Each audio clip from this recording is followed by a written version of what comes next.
Want to speak real German from your first lesson? Sign up for your free lifetime account at GermanPod101.com.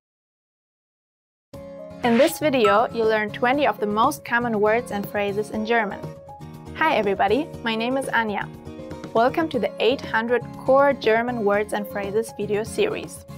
This series will teach you the 800 most common words and phrases in German. But there is a twist.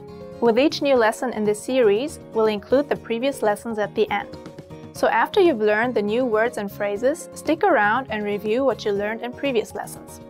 Reviewing is one of the most important parts of learning a language. You can also get the full list right now at GermanPod101.com. Click the link in the description to access more example sentences, create your own flashcard deck, and finally master German. Okay, let's get started. First is Hallo. Hello. Hallo. Hallo. Hello. Wenn ich jemanden zum ersten Mal treffe, sage ich gerne Hallo. When I first meet someone, I like to say hello. Wenn ich jemanden zum ersten Mal treffe, sage ich gerne Hallo. Entschuldigung. Excuse me. Entschuldigung. Entschuldigung. Excuse me. Entschuldigung. Wie sagt man das auf Deutsch? Excuse me. How do you say this in German? Entschuldigung. Wie sagt man das auf Deutsch? Es tut mir leid. I'm sorry. Es tut mir leid. Es tut mir leid. I'm sorry. Es tut mir leid, er ist im Augenblick nicht da. I'm sorry, he's not here right now. Es tut mir leid, er ist im Augenblick nicht da. Gute Nacht. Good night. Gute Nacht. Gute Nacht. Good night. Die Frau wünscht ihrem Mann eine gute Nacht. The woman wishes her husband a good night. Die Frau wünscht ihrem Mann eine gute Nacht. Freut mich, Sie kennenzulernen. Nice to meet you. Freut mich, Sie kennenzulernen. Freut mich, Sie kennenzulernen. Nice to meet you. Hallo Peter, mein Name ist Richard und es freut mich, dich kennenzulernen. Hello Peter, my name is Richard and it is nice to meet you. Hallo Peter, mein Name ist Richard und es freut mich, dich kennenzulernen. Wie geht es dir? How are you? Wie geht es dir? Wie geht es dir? How are you? Mir geht es gut. Wie geht es dir? I'm doing very well. How are you? Mir geht es gut. Wie geht es dir? Ja. Yes. Ja. Ja. Yes. Kannst du heute bitte mit dem Hund spazieren gehen? Ja. Can you take the dog for a walk today? Yes. Kannst du heute bitte mit dem Hund spazieren gehen? Ja. Nein. No. Nein. Nein-Zeichen. No sign. Nein-Zeichen.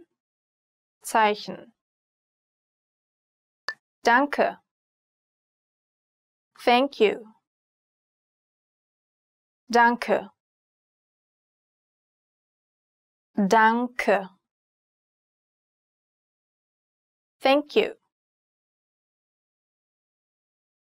Danke, aber ich habe dies nicht bestellt. Thank you, but I didn't order this.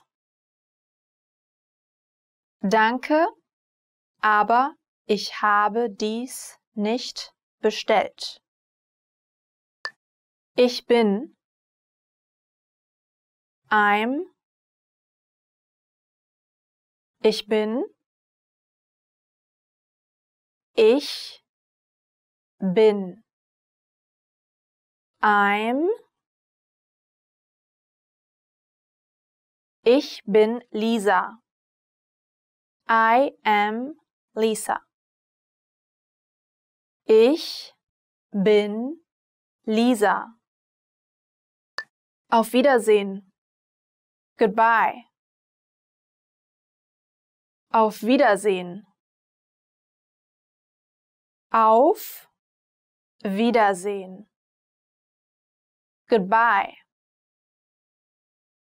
Auf Wiedersehen. Bis zum nächsten Mal.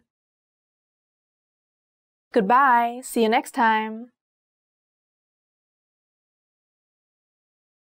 Auf Wiedersehen. Bis zum nächsten Mal. Schlecht. Bad. Schlecht. Schlecht. Bad. Dieser Film ist wirklich schlecht. This movie is really bad. Dieser Film ist wirklich schlecht. Gut. Good. Gut. Gut. Good. Gemüse ist gut für dich. Vegetables are good for you. Gemüse ist gut für dich. Hübsch. Pretty. Hübsch. Hübsch. Pretty. Du bist sehr hübsch. You are very pretty. Du bist sehr hübsch. Hässlich. Ugly. Hässlich. Hässlich. Ugly. Hässliches Gesicht. Ugly face. Hässliches Gesicht. Einfach. Easy. Einfach. Einfach. Easy. Einfache Entscheidung. Easy decision. Einfache Entscheidung. Schwierig. Difficult. schwierig, schwierig, difficult, sehr schwierig, very difficult, sehr schwierig, nahe, near, nahe, nahe, near. Ich wohne ganz nahe am Bahnhof. I live very close to the station. Ich wohne ganz nahe am Bahnhof. Weit, far, weit, weit, far. Die Frau guckt auf etwas, das weit entfernt ist. The woman is looking at something far away. Die Frau guckt auf etwas, das weit entfernt ist. Klein, small, klein, klein, small, kleines Küken, small chick, kleines Küken. Okay, let's get started. First is heute, today, heute, heute, today, heute um 6:15 Uhr. Today at 6:15. Heute um 6:15 Uhr. Gestern. Yesterday.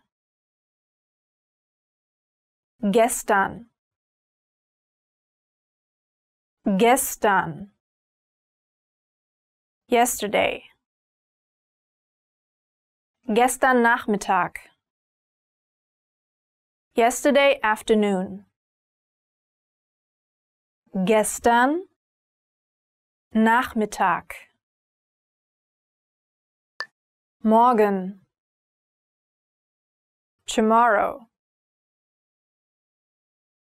Morgen. Morgen. Tomorrow. Bis morgen. See you tomorrow. Bis morgen. Woche. Week. Woche. Woche. Week. Arbeitswoche. Work week. Arbeitswoche. Jahr. Year. Jahr. Jahr. Year. Ein Jahr. 1 year. Ein Jahr. Sekunde. Second. Sekunde. Sekunde. Second. Nur eine Sekunde. Just a second. Nur eine Sekunde. Minute. minute, Minute, Minute, minute, 3 Minuten, 3 minutes, 3 Minuten, Stunde, hour, Stunde, Stunde, hour, für eine Stunde, for 1 hour, für eine Stunde, Uhr, clock, Uhr, Uhr, clock. Die Wanduhr hängt an der Wand. The wall clock is hanging on the wall. Die Wanduhr hängt an der Wand. Uhr, a clock, Uhr, Uhr, a clock. 3 Uhr, 3 o'clock, 3 Uhr. Kalender, calendar, Kalender, Kalender, calendar. Tageskalender, day calendar, Tageskalender. Montag, Monday, Montag, Montag, Monday. Die Arbeitswoche startet am Montag. The work week starts on Monday. Die Arbeitswoche startet am Montag. Dienstag, Tuesday, Dienstag, Dienstag, Tuesday. Dienstag, der 1. Januar. Tuesday, January 1st. Dienstag, der 1. Januar. Mittwoch, Wednesday, Mittwoch, Mittwoch, Wednesday. Spieleabend am Mittwoch. Game night Wednesday. Spieleabend am Mittwoch. Donnerstag, Thursday, Donnerstag, Donnerstag, Thursday. Am Donnerstag, on Thursday. Am Donnerstag. Freitag, Friday, Freitag, Freitag, Friday. Zum Glück ist es Freitag. Thank God it's Friday. Zum Glück ist es Freitag. Samstag, Saturday, Samstag, Samstag, Saturday. Samstagabend. Saturday night. Samstagabend. Sonntag. Sunday. Sonntag. Sonntag. Sunday. Sonntag ist Vatertag. Sunday is Father's Day. Sonntag ist Vatertag. Tun. Do. Tun. Tun. Do. Tust du mir den Gefallen und machst heute die Küche sauber? Can you do me a favor and clean the kitchen? Tust du mir den Gefallen und machst heute die Küche sauber? Gehen. Go. Gehen. Gehen. Go. In den Park gehen. Go to the park. In den Park gehen. Okay, let's get started. First is lachen. Laugh. Lachen. Lachen. Laugh. Über ein Bild lachen. Laugh at a picture. Über ein Bild lachen. Lecker. Delicious. Lecker.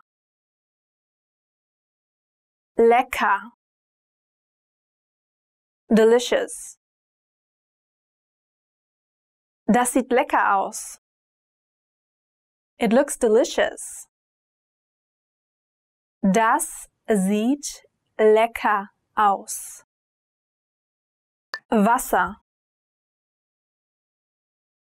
Water. Wasser. Wasser. Water. Die Frau trinkt gerade Wasser. The woman is drinking water. Die Frau trinkt gerade Wasser. Tee. Tea. Tee. Tee. Tea. Tasse Tee. Cup of tea. Tasse Tee. Kaffee. Coffee. Kaffee. Kaffee. Coffee. Tasse Kaffee. Cup of coffee. Tasse Kaffee. Bier. Beer. Bier. Bier. Beer. Dose Bier.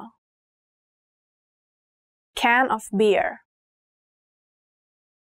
Dose Bier.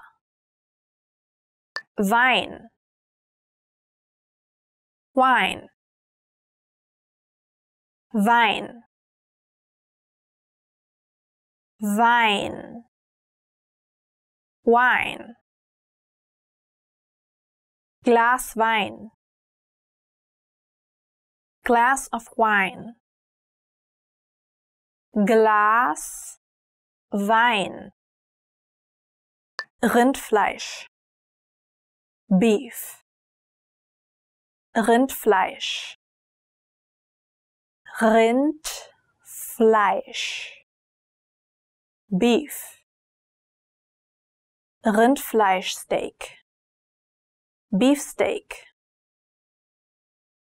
Rindfleischsteak. Hühnchen. Chicken. Hühnchen. Hühnchen. Chicken. Hühnchen oder Fisch? Chicken or fish? Hühnchen oder Fisch? Schweinefleisch. Pork. Schweinefleisch. Schweinefleisch. Pork. Schweinefleisch ist das Fleisch von Schweinen. Pork is the meat from a pig. Schweinefleisch ist das Fleisch von Schweinen. Fish. Fish. Fish. Fish. Fish. Roher Fisch. Raw fish. Roher Fisch. Lamm. Lamb. Lamm. Lamm. Lamb. Lammrücken. Rack of lamb. Lammrücken. Arzt. Doctor. Arzt. Arzt.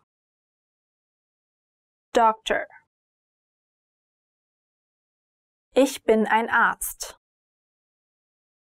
I am a doctor. Ich bin ein Arzt. Polizist. Police officer. Polizist. Polizist. Police officer. Polizist in Uniform. Police officer in uniform. Polizist in Uniform. Lehrer. Teacher. Lehrer. Lehrer. Teacher. Lieblingslehrer. Favorite teacher. Lieblingslehrer. Angestellter. Employee. Angestellter. Angestellter. Employee. Die Angestellten haben eine Besprechung im Sitzungssaal. The employees are having a meeting in the boardroom. Die Angestellten haben eine Besprechung im Sitzungssaal. Kommen. Come. Kommen. Kommen. Come. Auf etwas zukommen. come towards. Auf etwas zukommen. Sehen. See. Sehen. Sehen. See. Etwas sehen. See something. Etwas sehen. Machen. Make. Machen. Machen. Make. Essen machen. Make food. Essen machen. Benutzen. Use. Benutzen. Benutzen. Use. Eine Webcam benutzen. Use a webcam. Eine Webcam benutzen. Okay, let's get started. First is können. Can. Können. Können. Can. Essen können. Can eat. Essen können. Null. Zero. Null. Null. Zero. Nummer null. Number zero. Nummer null. Eins. One. Eins. Eins. One. 8 minus 1 ist 7. 8 minus 1 is 7. 8 minus 1 ist 7. 2. 2. 2. 2. 2. 2 Wochen lang. 2 weeks long. 2 Wochen lang. 3. 3. 3. 3. 3. Es ist jetzt 3 Uhr. It is 3 o'clock now. Es ist jetzt 3 Uhr. 4. 4. 4. 4. 4. Nummer 4. Number 4. Nummer 4. 5. 5. 5. 5. 5. 5 Äpfel. 5 apples. 5 Äpfel. 6. 6. 6. 6. 6. 6 Dinge. 6 things. 6 Dinge. 7. 7. 7. 7. 7. 7 Tage die Woche. 7 days a week. 7 Tage die Woche. 8. 8. 8. 8. 8. Eine Spinne hat 8 Beine. A spider has 8 legs. Eine Spinne hat 8 Beine. 9. 9. 9. 9. 9. 9 Stockwerke. 9 floors. 9 Stockwerke. 10. 10. 10. 10. 10. 10 Teile. 10 pieces. 10 Teile. Verkäufer. Salesman. Verkäufer.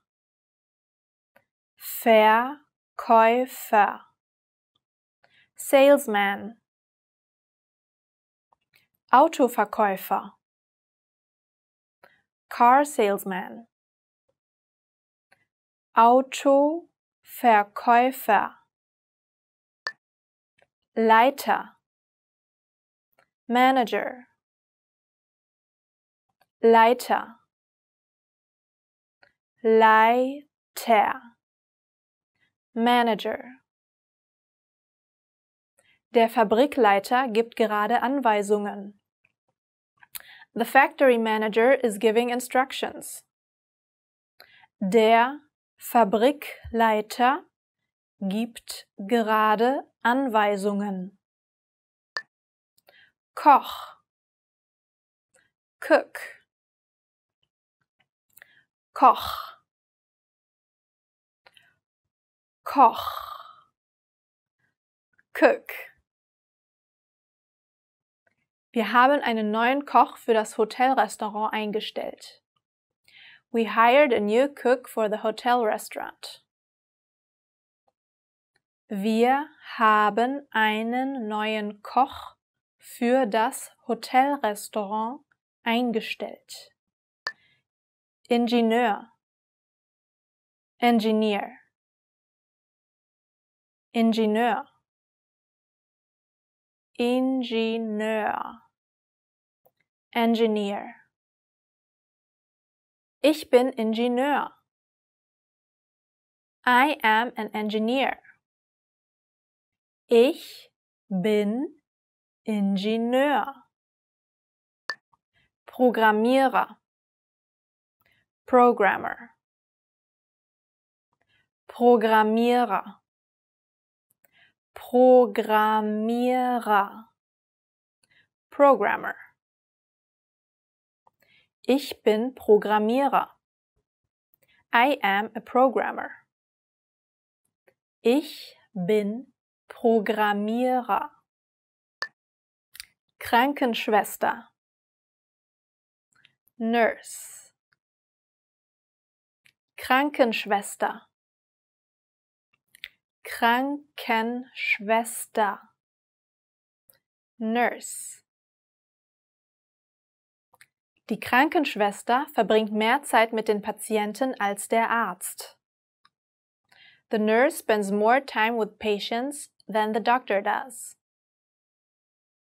Die Krankenschwester verbringt mehr Zeit mit den Patienten als der Arzt. Körper, body. Körper, Körper, body.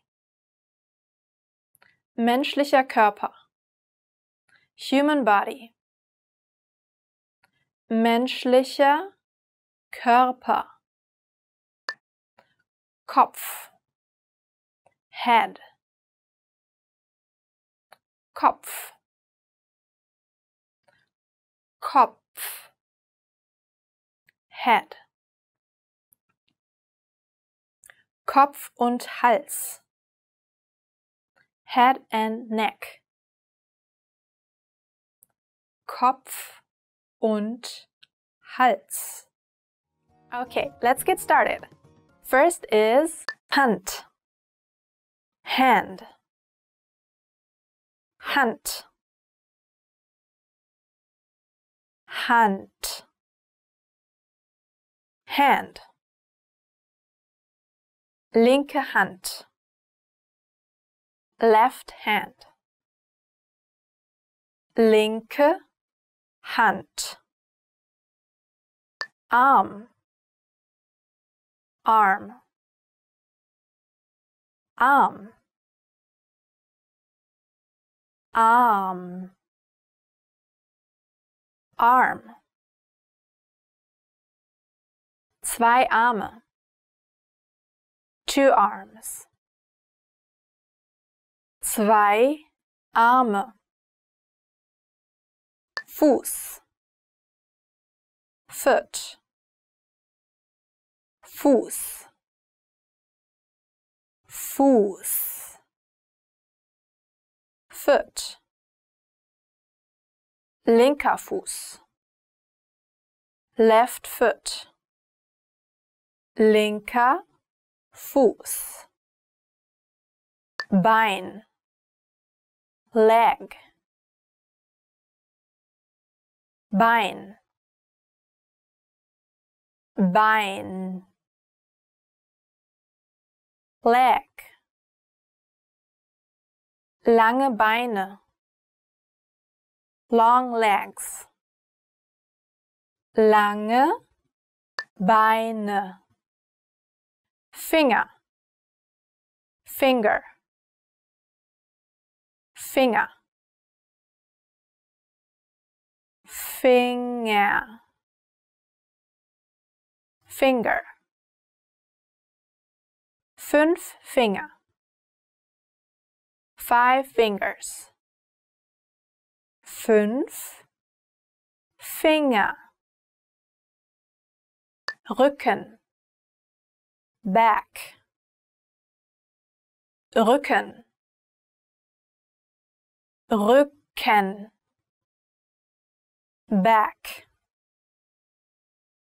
Rückenmuskeln, back muscles. Rückenmuskeln. Magen, stomach. Magen, Magen, stomach. Magenschmerzen, stomach pain. Magenschmerzen. Brustkorb, chest. Brustkorb, Brustkorb, chest. Röntgenbild des Brustkorbs. X-ray of a chest. Röntgenbild des Brustkorbs. Januar, January. Januar, Januar, January. Januar 2009. January 2009. Januar 2009. Februar. February. Februar. Februar. February. 29. Februar. February 29th. 29. Februar. März. March. März. März. March. 17. März. March 17th. 17. März. April. April. April. April. April. 1. April. April 1st. 1. April. Mai. May. Mai. Mai. May. Maiblumen. Mayflowers. Maiblumen. Juni. June. Juni. Juni. June. Juni-Hochzeit. June wedding. Juni-Hochzeit. Juli. July. Juli.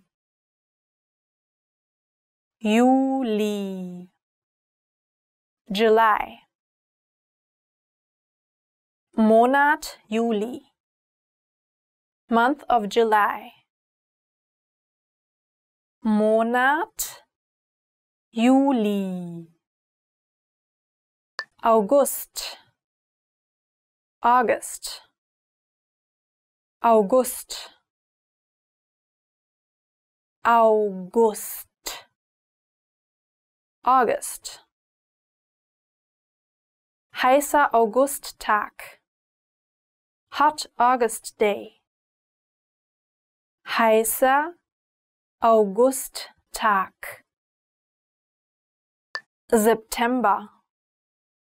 September. September.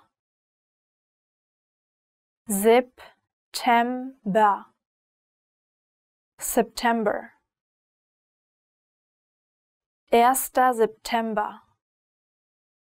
September 1st. 1. September. Oktober. October. Oktober. Oktober. Oktober. Am 13. Oktober. On October 13th. Am 13. Oktober. November. November. November. November. November. Erntedankfest, Donnerstag, 24. November. Thanksgiving, Thursday, November 24th. Erntedankfest, Donnerstag, 24. November. Dezember. December. Dezember. Dezember. December. 25. Dezember. December 25th. 25. Dezember.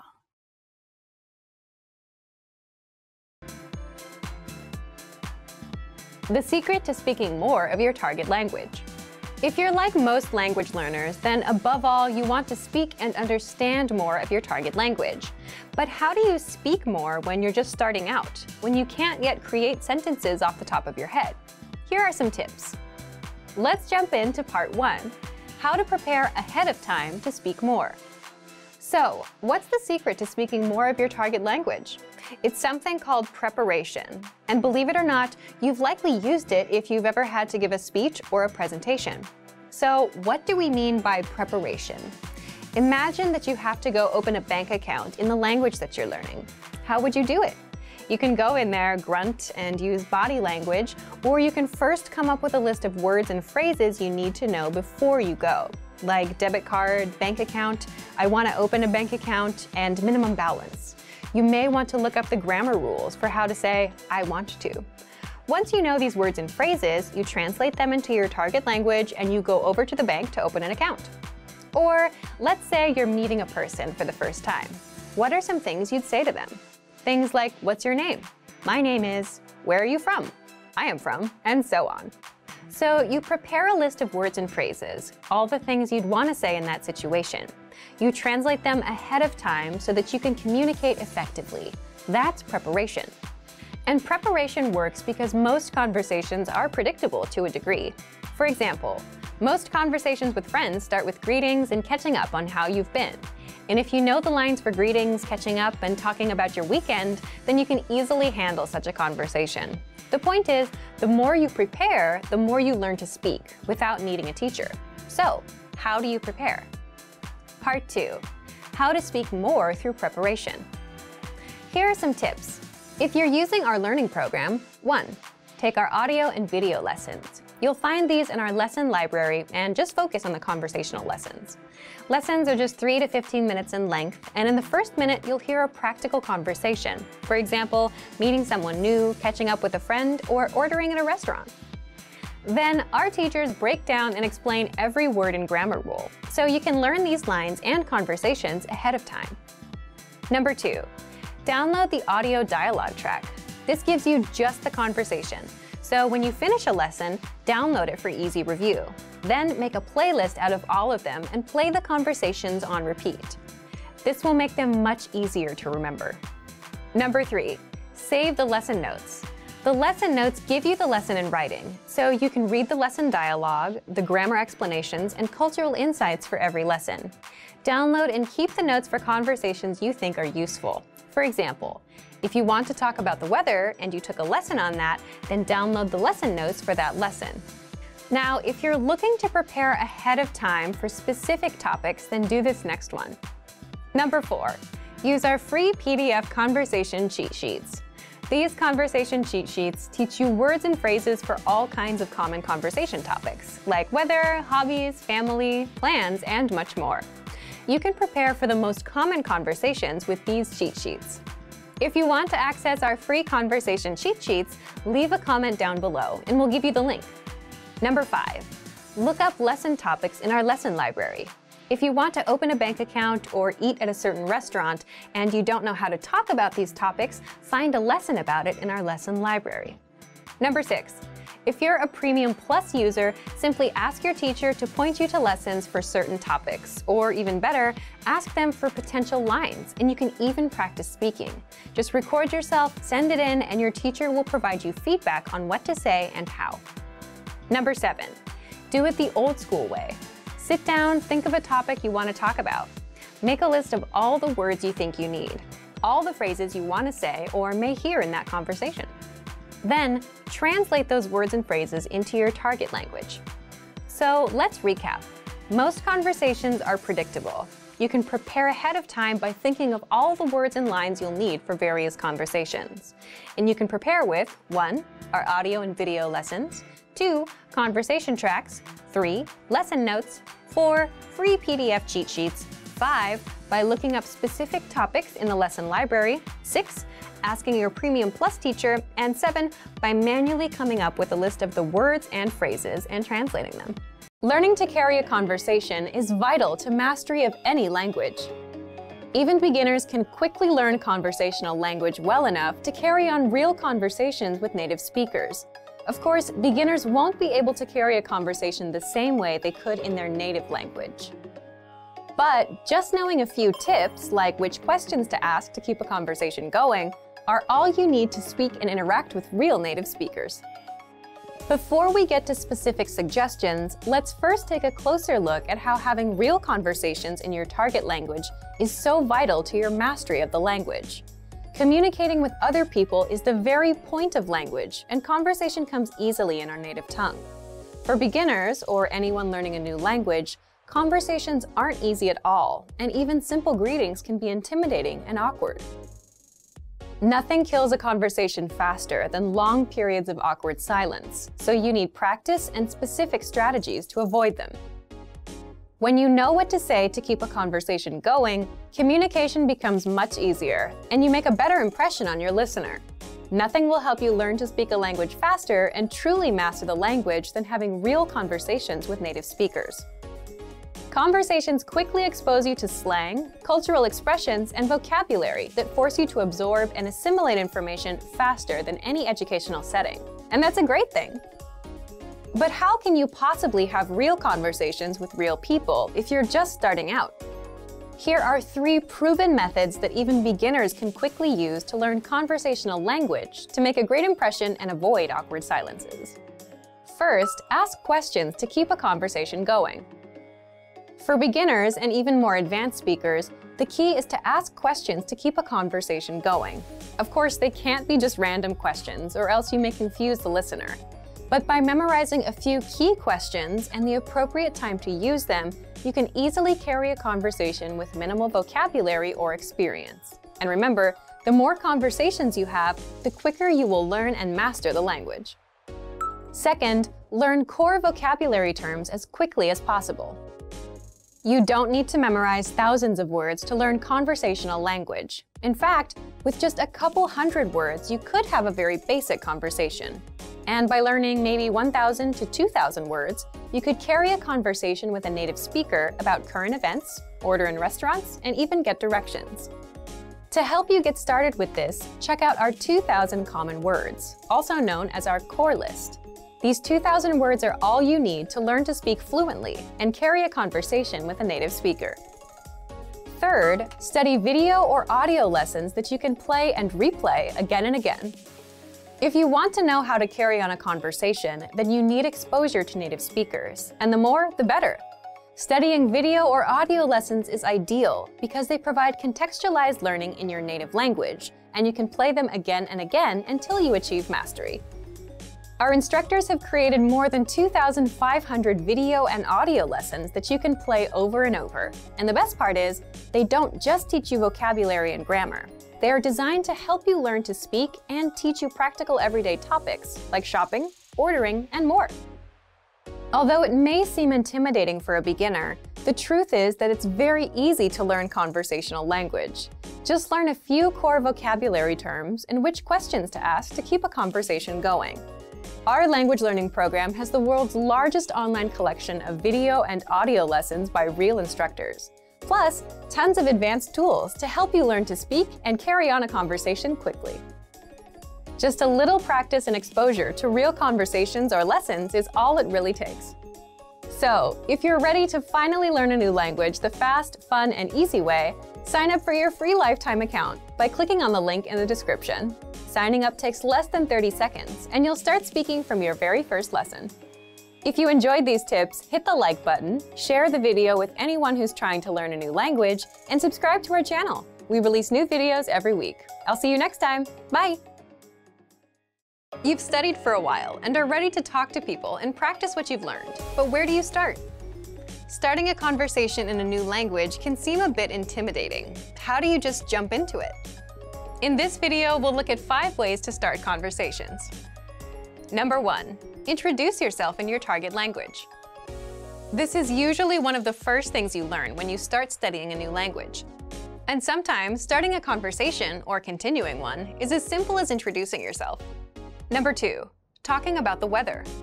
This is a universal talking point. People talk about the weather all over the world. And just saying, "It's really nice today," is enough to start a conversation. A great way to practice your weather conversation skills is to check out our Can-Do lesson pathway. This series of lessons teaches you how to talk about the weather in your target language. Number 3. Give compliments. Compliments are a great way to start a conversation. You can compliment something about your conversation partner's city, country, or something specific to them personally. "Hey, your bag is super cute," or "That ice cream looks delicious." These kinds of compliments can lead to further conversation about what you complimented. In this case, it could be fashion or a local restaurant. This is a great way to make quick connections with people. Number 4. Ask for help. For example, you can ask for directions, ask about prices, or request recommendations for restaurants or shopping spots, and let the conversation go from there. People are usually happy to lend a helping hand to tourists who are visiting their city. Number 5. Learn phrases for transactions. This could include getting a room at a hotel or telling a taxi driver where to go. When you're traveling overseas, you'll need to talk to other people in your target language. And while this might be a bit scary at first, you'll find that the people you meet are just happy that you're trying to communicate with them. So get started talking in your target language now. For even more tips on how to start conversations, check out our complete language learning program. Sign up for your free lifetime account by clicking on the link in the description. Get tons of resources to have you speaking in your target language. And if you enjoyed these tips, hit the like button, share the video with anyone who's trying to learn a new language, and subscribe to our channel. We release new videos every week. I'll see you next time. Bye! Do you want to have access to tons of language lessons, but you don't want to have to buy more textbooks? In this video, you'll learn 6 ways you can get language lessons for free. This video will cover ways to get our audio and video lessons on a regular basis, so you can work on improving your language skills. You can use these anywhere, anytime. All right, let's take a look at how to get access. First, right on our website. New lessons come out every single week.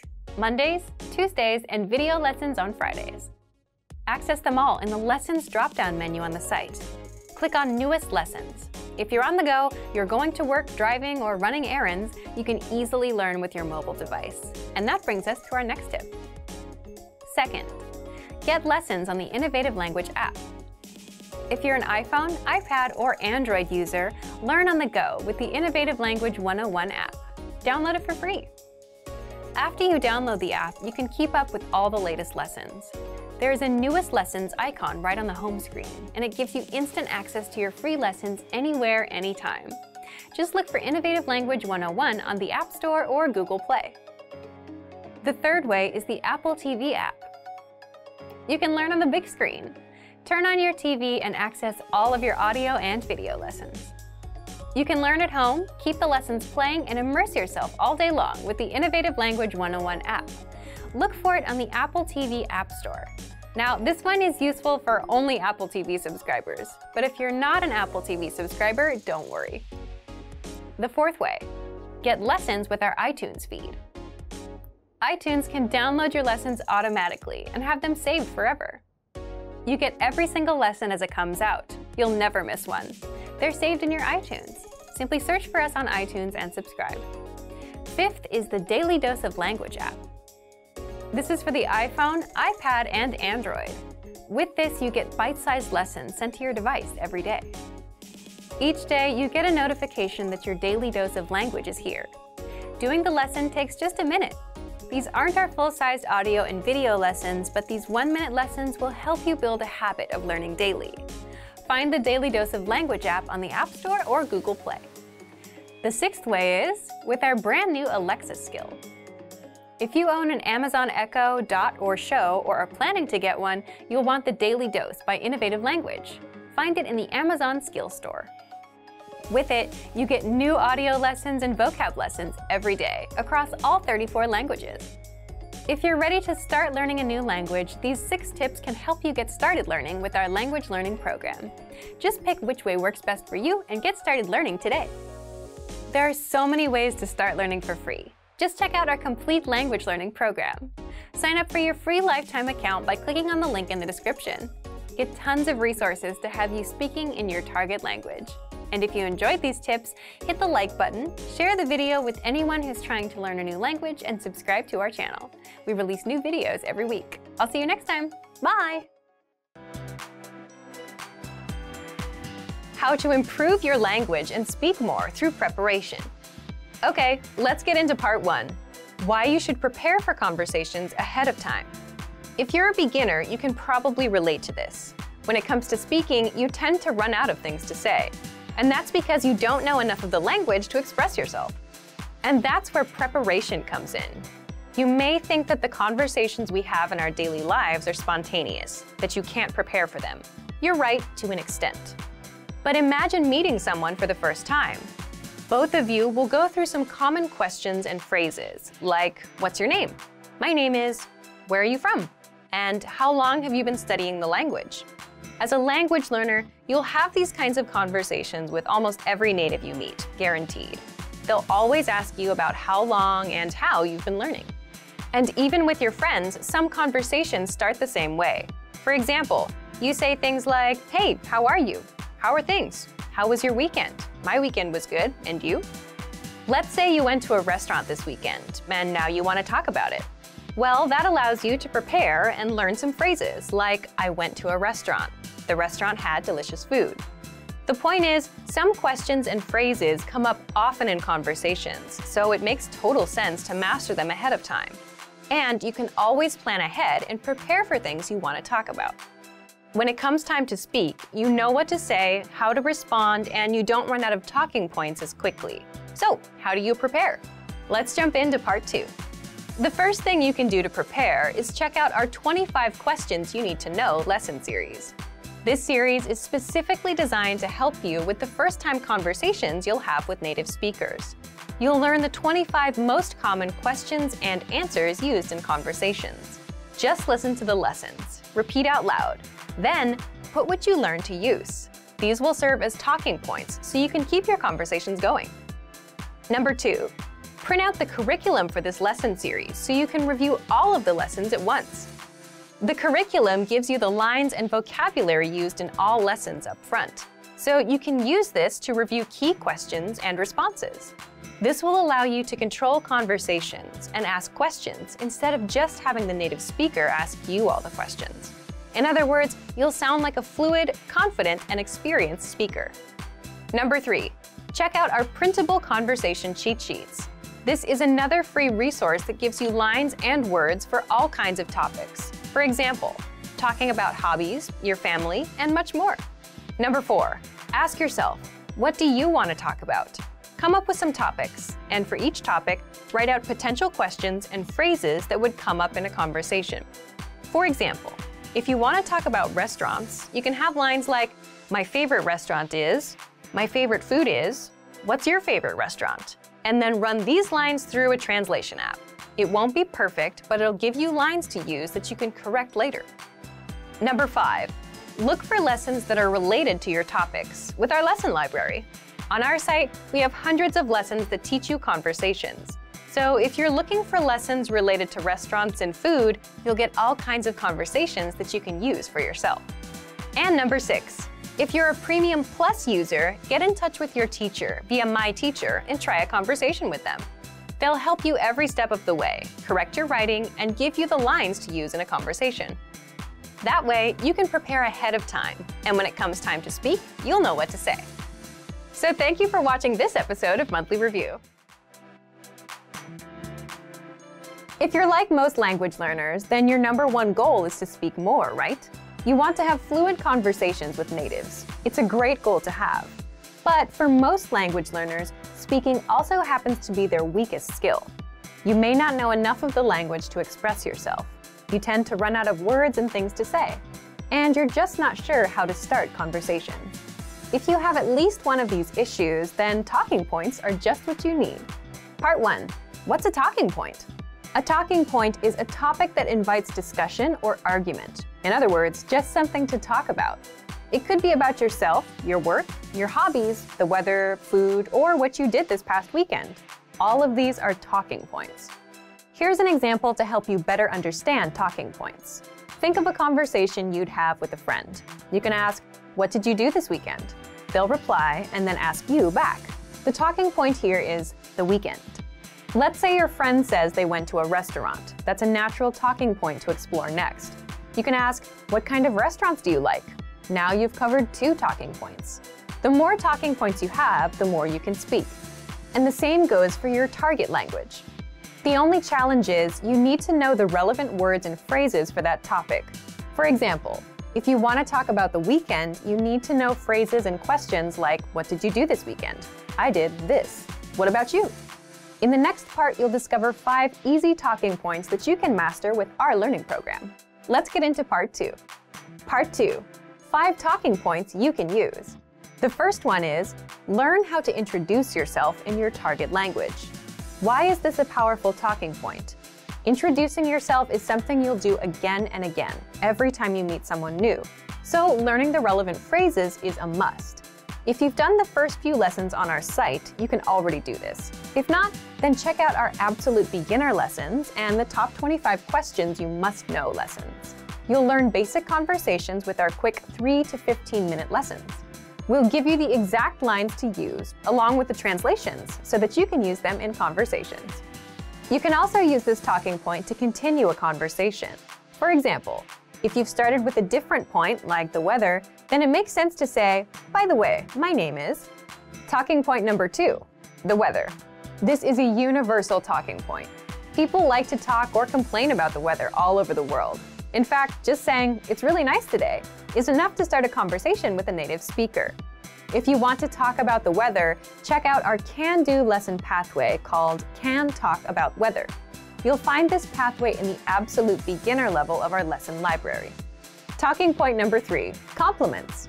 Compliments are another great way to start a conversation or continue one. If you're running out of things to say, you can quickly transition and say something about their city, their country, or just, "Hey, I like your shirt." If you want to learn how to compliment, check out our compliments phrase list. This list is free to access for all users. If you don't know where to find it on our site, leave a comment in the comments below and we'll follow up. Point number 4, ask for help. For example, you can ask for directions or about the price and let the conversation go from there. These are very basic phrases that you learn in our survival phrases lessons. If you want to strike up a quick dialogue, this is a great talking point to use. Point number 5, learn phrases for transactions, like getting a room at a hotel, shopping, ordering food, or telling the taxi driver where to go. You may think that this isn't much of a talking point, but for the learners that are shy about talking to random native speakers for no reason, this is an easy way to start a dialogue. You have a good excuse. You want to buy something, so the staff will be happy to respond. Again, you learn all of these with our survival phrases lessons. Okay, let's move on to our last part. Part 3, how to get our conversation cheat sheets. Lastly, I'm going to tell you how to get our collection of conversation cheat sheets for free. With these cheat sheets, you'll be able to talk about all kinds of topics: travel, hobbies, dating, family, weather, and much more. Which means you can master a lot of talking points and speak more of your target language. If you'd like to get these cheat sheets, please leave us a comment in the comment section. Want to speak real German from your first lesson? Sign up for your free lifetime account at GermanPod101.com. 10 lines you need to know for introducing yourself. Let's begin. Mein Name ist Alisa. My name is Elisa. Mein Name ist Alisa. What's your name? Was ist dein Name? Hallo, es ist schön, Sie kennenzulernen. Hello, it's nice to meet you. Hallo, es ist schön, Sie kennenzulernen. Hello, it is nice to meet you. As in English, when you introduce yourself and you meet somebody for the first time, you just add, of course, es ist schön, Sie kennenzulernen. It is nice to meet you. Eines meiner Hobbys ist, mit meinem Hund spazieren zu gehen. One of my hobbies is to walk my dog. Eines meiner Hobbys ist, mit meinem Hund spazieren zu gehen. One of my hobbies is to walk my dog. If you've seen some of my other videos, you know that I have a dog, a German Shepherd, and I actually love to go on a walk with him and play with his ball. He loves it. Yeah, what is your hobby? Ich bin Jahre alt. I am years old. Ich bin Jahre alt. I am years old. Wie alt bist du? How old are you? Ich bin Grafik- und Textildesignerin. I'm a graphic and textile designer. Ich bin is used for many things. It's something you should definitely learn and memorize because it's for almost everything. Ich bin hungrig, I'm hungry. So ich bin in this case is referred to your profession. So please tell me, what do you do? Ich komme aus Deutschland. I am from Germany. Ich komme aus Deutschland. I'm from Germany. Woher kommst du? Where are you from? Leave me in the comments. Ich höre gerne Musik. I enjoy listening to music. Ich höre gerne Musik. I enjoy listening to music. What is your favorite kind of music? Was ist deine Lieblingsmusik? Ich lebe in... I live in blank. Ich lebe in... I live in blank. Ich lebe in Köln. I live in Cologne.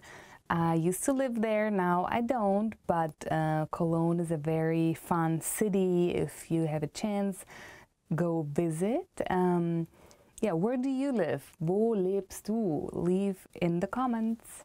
Ich lerne seit Jahren Deutsch. I've been learning German for years. Ich lerne seit Deutsch. I've been learning German for blank. Obviously, I grew up talking German. Ich lerne Deutsch auf germanpod101.com. I'm learning German at germanpod101.com. Ich lerne Deutsch auf germanpod101.com. I'm learning German at germanpod101.com. How long have you been learning German with germanpod101.com? Ein Mann und eine Frau schauen sich das Menü in einem Restaurant an. Was wird der Mann bestellen? Was wirst du bestellen? Die Pizza sieht lecker aus. Ich denke, die nehme ich. Ich hatte gestern schon Pizza, also... Okay, dann, wie wäre es mit Hamburger? Hört sich toll an. Das nehme ich.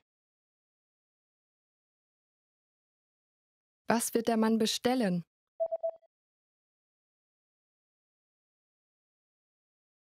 Ein Mann und eine Frau schauen sich das Menü in einem Restaurant an. Was wird der Mann bestellen? Was wirst du bestellen? Die Pizza sieht lecker aus. Ich denke, die nehme ich. Ich hatte gestern schon Pizza, also... Okay, dann, wie wäre es mit Hamburger? Hört sich toll an. Das nehme ich. Ein Mann ruft beim Arzt an. Um wie viel Uhr sollte er in der Arztpraxis sein? Hallo, wie kann ich Ihnen helfen? Um wie viel Uhr schließen Sie heute? Wir schließen um 18 Uhr, aber bitte kommen Sie vor 17:30 Uhr vorbei. Okay, danke schön. Um wie viel Uhr sollte er in der Arztpraxis sein? Ein Mann ruft beim Arzt an. Um wie viel Uhr sollte er in der Arztpraxis sein? Hallo, wie kann ich Ihnen helfen? Um wie viel Uhr schließen Sie heute? Wir schließen um 18 Uhr, aber bitte kommen Sie vor 17:30 Uhr vorbei. Okay, danke schön. Ein Junge liest in seinem Tagebuch. Was war das Erste, was der Junge heute getan hat? Das Wetter war toll heute. Ich bin heute Nachmittag zum Schwimmbad gegangen. Und abends bin ich ins Kino gegangen. Ich habe auch den ganzen Morgen gelernt. Heute war nicht übel. Was war das Erste, was der Junge heute getan hat?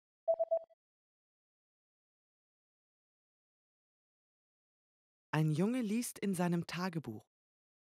Was war das Erste, was der Junge heute getan hat? Das Wetter war toll heute. Ich bin heute Nachmittag zum Schwimmbad gegangen. Und abends bin ich ins Kino gegangen. Ich habe auch den ganzen Morgen gelernt. Heute war nicht übel. Eine Frau und ein Mann schauen sich eine Fotografie an. Nach welchem Foto schauen sie? Das ist ein Foto des Fußballteams, in dem Ihr Sohn spielt, oder? Welcher davon ist Ihr Sohn? Dieser hier. Oh, er ist der Größte. Ja, er ist sogar größer als ich. Nach welchem Foto schauen Sie?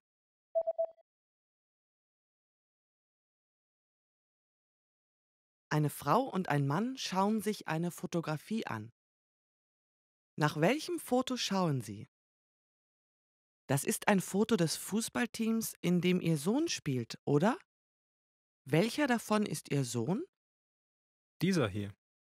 Oh, er ist der Größte. Ja, er ist sogar größer als ich.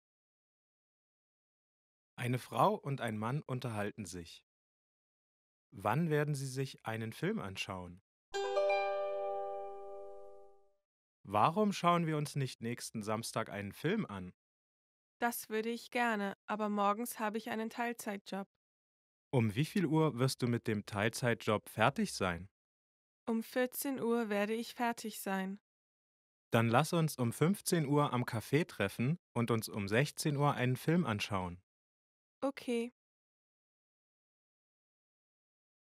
Wann werden sie sich einen Film anschauen?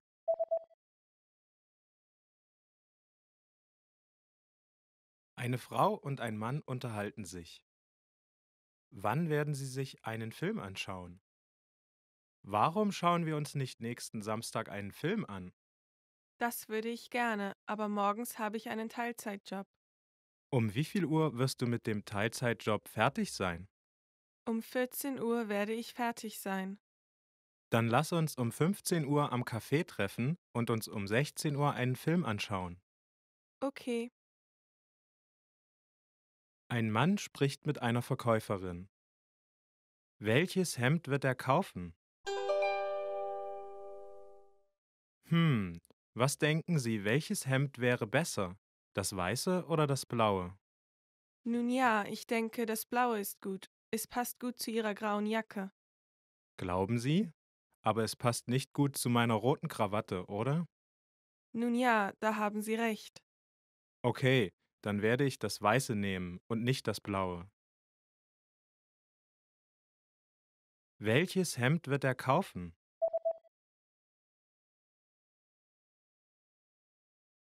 Ein Mann spricht mit einer Verkäuferin. Welches Hemd wird er kaufen? Was denken Sie, welches Hemd wäre besser? Das weiße oder das blaue? Nun ja, ich denke, das Blaue ist gut. Es passt gut zu Ihrer grauen Jacke. Glauben Sie? Aber es passt nicht gut zu meiner roten Krawatte, oder? Nun ja, da haben Sie recht. Okay, dann werde ich das weiße nehmen und nicht das blaue. Ein Mann ist in einem Fastfood-Restaurant. Welches Menü wird er bestellen? Entschuldigung, ich hätte gern das Burger-Spezialmenü. Gern. Möchten Sie Pommes frites oder Salat dazu? Salat bitte. Okay, welches Getränk möchten Sie? Coca-Cola bitte. Welches Menü wird er bestellen?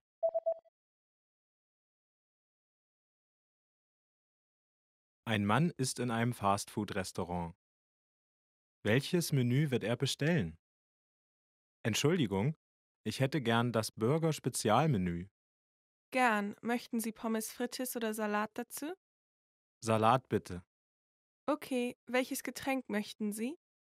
Coca-Cola bitte. Eine Lehrerin backt gerade einen Kuchen. Welche Zutaten benutzt die Lehrerin? Heute werden wir einen Kuchen zubereiten.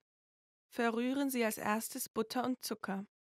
Fügen Sie dann 2 Eier hinzu und verrühren Sie sie gut. Fügen Sie Mehl hinzu und verrühren Sie es leicht. Stellen Sie alles in den Ofen und lassen Sie es 50 Minuten backen. Das war's. Welche Zutaten benutzt die Lehrerin?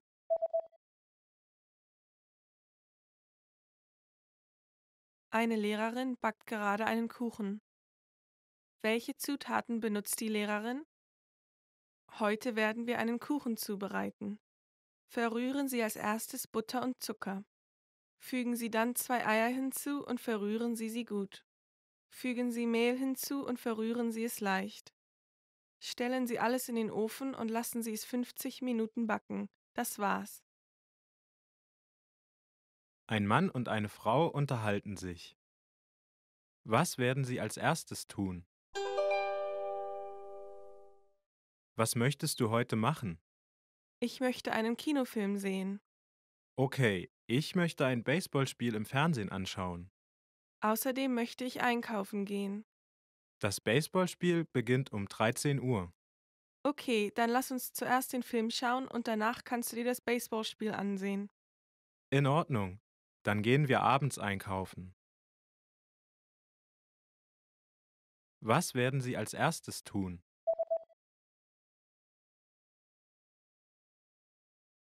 Ein Mann und eine Frau unterhalten sich. Was werden sie als erstes tun? Was möchtest du heute machen? Ich möchte einen Kinofilm sehen. Okay, ich möchte ein Baseballspiel im Fernsehen anschauen. Außerdem möchte ich einkaufen gehen. Das Baseballspiel beginnt um 13 Uhr. Okay, dann lass uns zuerst den Film schauen und danach kannst du dir das Baseballspiel ansehen. In Ordnung. Dann gehen wir abends einkaufen. Ein Lehrer unterhält sich mit einem Schüler. Wann wird der Schüler zum Büro des Lehrers gehen? Ich habe nicht wirklich alles vom heutigen Unterricht verstanden. Natürlich. Hast du irgendwelche Fragen? Ja, sogar eine ganze Menge. Haben Sie jetzt gerade Zeit? Ich bin jetzt ein bisschen beschäftigt. Bitte komm nachmittags in mein Büro. Ich werde von 13 Uhr bis 16 Uhr dort sein. Gut, ich werde um 14 Uhr dort sein. Wann wird der Schüler zum Büro des Lehrers gehen?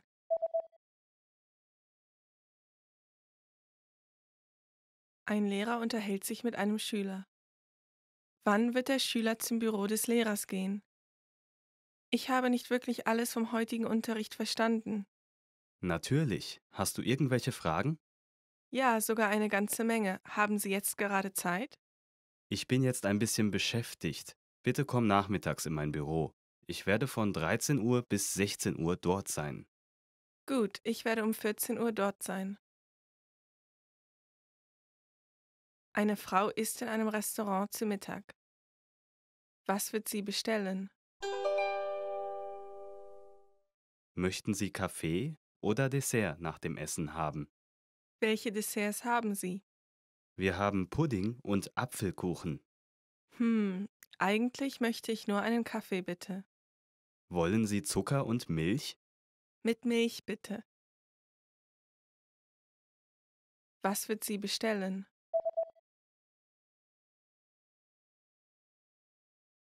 Eine Frau isst in einem Restaurant zu Mittag. Was wird sie bestellen? Möchten Sie Kaffee oder Dessert nach dem Essen haben? Welche Desserts haben Sie? Wir haben Pudding und Apfelkuchen. Eigentlich möchte ich nur einen Kaffee, bitte. Wollen Sie Zucker und Milch? Mit Milch, bitte. Want to speak real German from your first lesson? Sign up for your free lifetime account at GermanPod101.com. Eine Frau wartet auf einen Mann. Wo wird die Frau warten? Hallo, es tut mir leid, aber ich werde 30 Minuten später dort sein. Okay, ich werde im Café auf dich warten. In einem Café? Wo ist das Café? Es ist neben der Buchhandlung. Gegenüber befindet sich eine Bäckerei. Gut. Wo wird die Frau warten?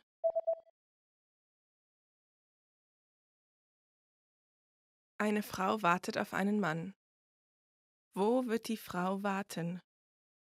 Hallo, es tut mir leid, aber ich werde 30 Minuten später dort sein.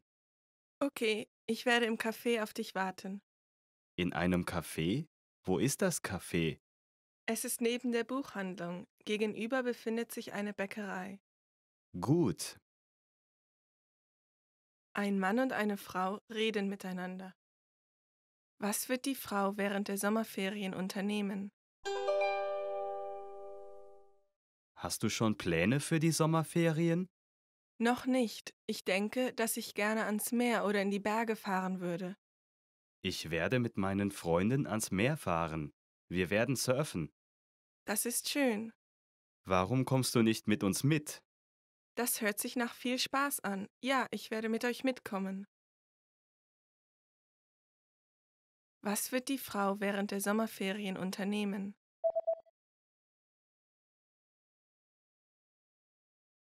Ein Mann und eine Frau reden miteinander. Was wird die Frau während der Sommerferien unternehmen? Hast du schon Pläne für die Sommerferien? Noch nicht. Ich denke, dass ich gerne ans Meer oder in die Berge fahren würde. Ich werde mit meinen Freunden ans Meer fahren. Wir werden surfen. Das ist schön. Warum kommst du nicht mit uns mit? Das hört sich nach viel Spaß an. Ja, ich werde mit euch mitkommen. Ein Mann und eine Frau unterhalten sich. Was hat die Frau heute Morgen gegessen? Ich bin hungrig. Hast du gefrühstückt? Ja, habe ich, aber nur ein bisschen. Was hast du gegessen? Ich hatte einen Joghurt und Kaffee. Das ist zu wenig. Du solltest auch Brot und Früchte essen. Was hat die Frau heute Morgen gegessen?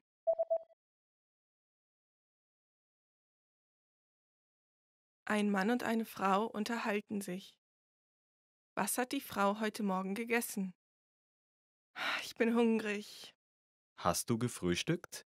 Ja, habe ich, aber nur ein bisschen. Was hast du gegessen? Ich hatte einen Joghurt und Kaffee. Das ist zu wenig. Du solltest auch Brot und Früchte essen. Eine Frau ist in einem Kaufhaus. In welche Etage wird sie gehen? Entschuldigen Sie, wo befindet sich die Kinderkleidung? Sie befindet sich in der 5. und 6. Etage. Haben Sie auch Babykleidung? Ja, wir haben viel Babykleidung in der 6. Etage. Vielen Dank, ich werde dort gucken. In welche Etage wird sie gehen?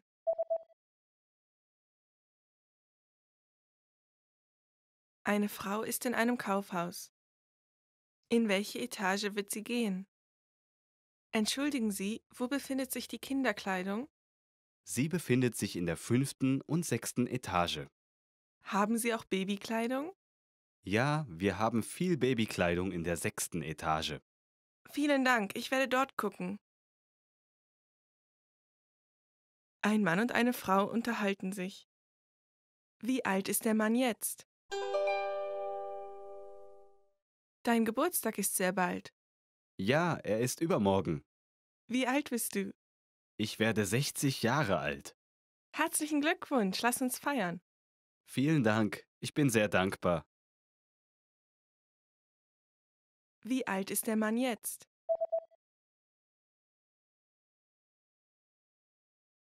Ein Mann und eine Frau unterhalten sich. Wie alt ist der Mann jetzt? Dein Geburtstag ist sehr bald. Ja, er ist übermorgen. Wie alt bist du? Ich werde 60 Jahre alt. Herzlichen Glückwunsch, lass uns feiern. Vielen Dank, ich bin sehr dankbar. Eine Frau schaut sich Kleidung in einer Boutique an. Was wird sie kaufen? Der blaue und der weiße Rock, ich mag sie beide. Ja, der weiße Rock verkauft sich gut. Der blaue ist ein bisschen teuer. Ja, aber er steht Ihnen. Ich kann sie mir nicht beide leisten. Ich werde den weißen kaufen. Okay, vielen Dank. Was wird sie kaufen?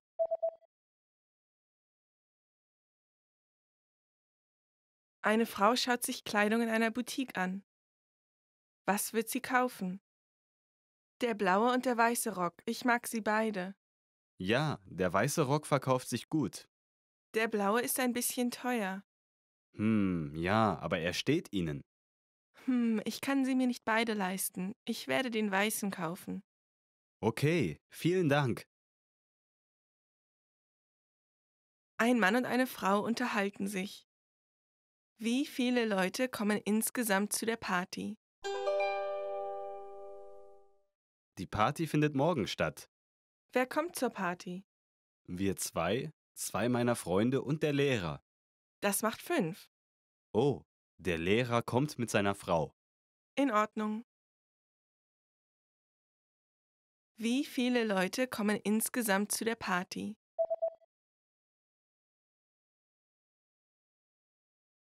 Ein Mann und eine Frau unterhalten sich. Wie viele Leute kommen insgesamt zu der Party? Die Party findet morgen statt. Wer kommt zur Party? Wir zwei meiner Freunde und der Lehrer. Das macht 5. Oh, der Lehrer kommt mit seiner Frau. In Ordnung. Eine Frau hat ein Bett gekauft. Wo wird sie es hinstellen? Dieses Bett ist groß. Ja, ich kann es nicht neben die Tür stellen. Lass es uns ans Ende des Zimmers stellen. Sollen wir es in die Mitte stellen? Nein, lass es uns in die Ecke stellen. Okay, klingt gut. Kannst du mir helfen, es anzuheben? Wo wird sie es hinstellen?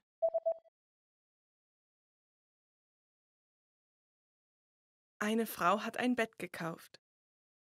Wo wird sie es hinstellen? Dieses Bett ist groß. Ja, ich kann es nicht neben die Tür stellen. Lass es uns ans Ende des Zimmers stellen. Sollen wir es in die Mitte stellen? Nein, lass es uns in die Ecke stellen. Okay, klingt gut. Kannst du mir helfen, es anzuheben? Ein Lehrer spricht mit seinen Schülern. Was werden die Schüler mitbringen? Morgen gehen wir in ein Museum. Bringt einen Stift und ein Notizheft und etwas zu trinken mit. Wir werden im Restaurant des Museums zu Mittag essen. Also braucht ihr keine Sandwiches mitzubringen. Wie ist es mit einem Regenschirm? Es könnte regnen. Bitte bringt einen mit. Okay. Was werden die Schüler mitbringen?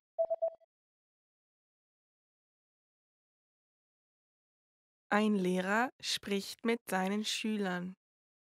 Was werden die Schüler mitbringen? Morgen gehen wir in ein Museum. Bringt einen Stift und ein Notizheft und etwas zu trinken mit. Wir werden im Restaurant des Museums zu Mittag essen. Also braucht ihr keine Sandwiches mitzubringen. Wie ist es mit einem Regenschirm? Es könnte regnen. Bitte bringt einen mit. Okay. Ein Mann und eine Frau unterhalten sich. Wann werden sie eine Massage bekommen? Ein Freund hat gerade eine neue Wellness-Einrichtung eröffnet. Eine Wellness-Einrichtung? Da möchte ich hin. Hast du am Samstag Zeit? Am Samstag bin ich beschäftigt. Wie wäre es mit Sonntag? Am Sonntag haben sie zu. Also wie wäre es mit Freitag? Okay.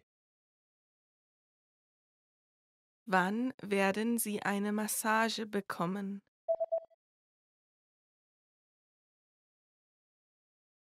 Ein Mann und eine Frau unterhalten sich. Wann werden Sie eine Massage bekommen? Ein Freund hat gerade eine neue Wellness-Einrichtung eröffnet. Eine Wellness-Einrichtung? Da möchte ich hin. Hast du am Samstag Zeit? Am Samstag bin ich beschäftigt. Wie wäre es mit Sonntag? Am Sonntag haben sie zu. Also wie wäre es mit Freitag? Okay. 10 happy words. So let's be happy and start. Aufgeregt, excited.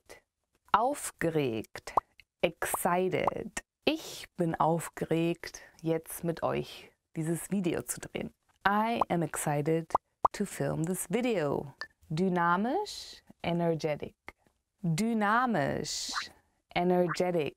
Ich versuche jeden Tag mein Tag sehr dynamisch zu starten. I try to start my day very energetic. I wake up with a big smile. That makes a big difference. If you try, most people are not morning people, but I think if you start the day with a smile, then it will be a good day. Entspannt, relaxed. Entspannt, relaxed. Normalerweise ist der Sonntag mein Tag, wo ich entspanne. Usually Sundays is the day I relax. Maybe it's a very German thing, but Sundays is in Germany kind of a holy day for family to relax and just be with friends and not think about work or just anything. Freundlich, kind. Freundlich, kind. Meine Nachbarin ist sehr freundlich. My neighbor is very kind. Yeah, I think when you get along, especially with neighbors, that's very nice. And sometimes, if you need something, you can just ring the bell and ask for certain things. So it's always good to be a kind neighbor. Remember that. Glücklich, happy. Glücklich, happy. Jeden Tag sollte man glücklich verbringen. Every day should be a happy day. Well, yeah, some of you who have been following my videos maybe know that usually I'm very happy. It actually takes a lot for me not to be happy. So, yeah, I think it's very positive and good for yourself to always be happy and learn German happily. Hoffnungsvoll, hopeful. Hoffnungsvoll, hopeful. Ich bin hoffnungsvoll, dass mein nächster Urlaub sehr gut sein wird. I am hopeful that my next summer vacation will be very good. I think we all look forward to our summer vacations, and yeah, let me know what you have planned. Lachen, to laugh. Lachen, to laugh. Lachen ist ansteckend. To laugh is contagious. I think to laugh is a universal language, and it just is a good way to start a conversation, or if you're new somewhere or in a country where you don't know, it's a good way to start and even learn a language by laughing. Lieben, to love. Lieben, to love. Ich liebe Hunde.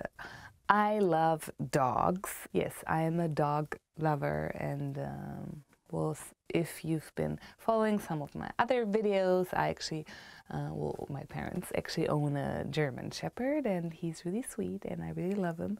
And dogs are just very kind animals. Lustig, funny. Lustig, funny.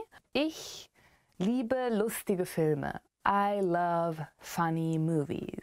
Well, comedies, funny movies are such a good way to spend, for example, a Sunday afternoon. Mögen, to like. Mögen, to like. Was mögt ihr an der deutschen Sprache? What do you like most about the German language? Leave in the comments. I would love to know. Top sad words. Yes, unfortunately, we also have to cover this part. I hope you won't get too depressed, so let's get it started. Verärgert. Upset. Verärgert. Upset. Der Mann ist sehr verärgert, weil er noch viel Arbeit zu erledigen hat.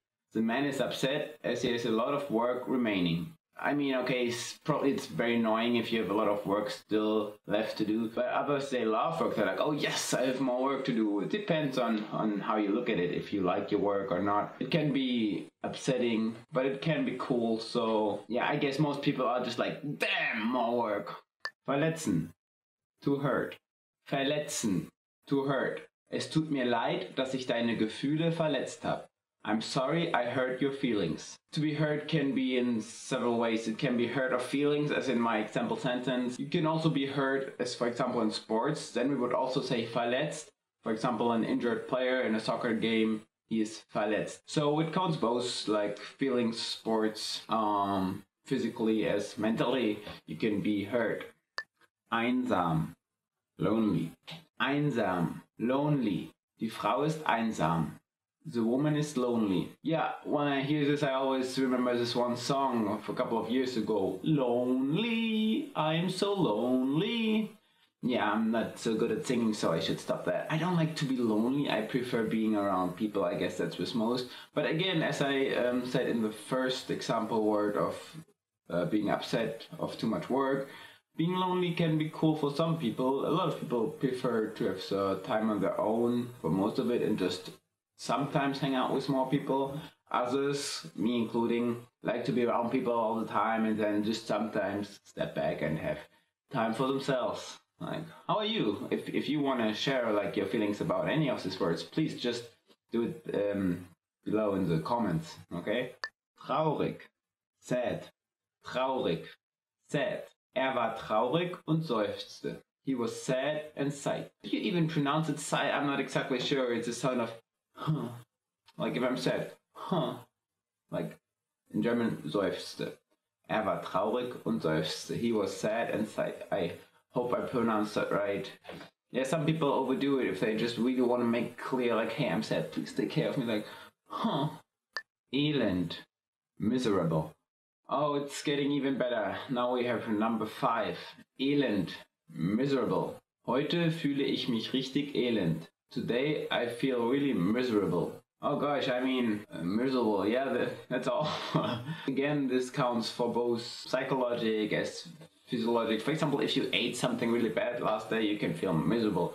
But you can also feel miserable because you did something stupid the other day. Or because, I don't know, you have a crush and he's not really into you, so that can make you feel miserable. Yeah, feeling miserable, elend, there are many ways to do that. I hope you haven't experienced too much of it, at least not too often.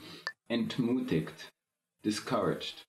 Entmutigt, discouraged. Er fühlte sich ziemlich entmutigt nach seiner Niederlage. After his defeat, he felt very discouraged. When you lose, so you're like, oh gosh, I put it so much focus on this, it meant so much to me and it didn't work out, so I'm discouraged. Entmutigt.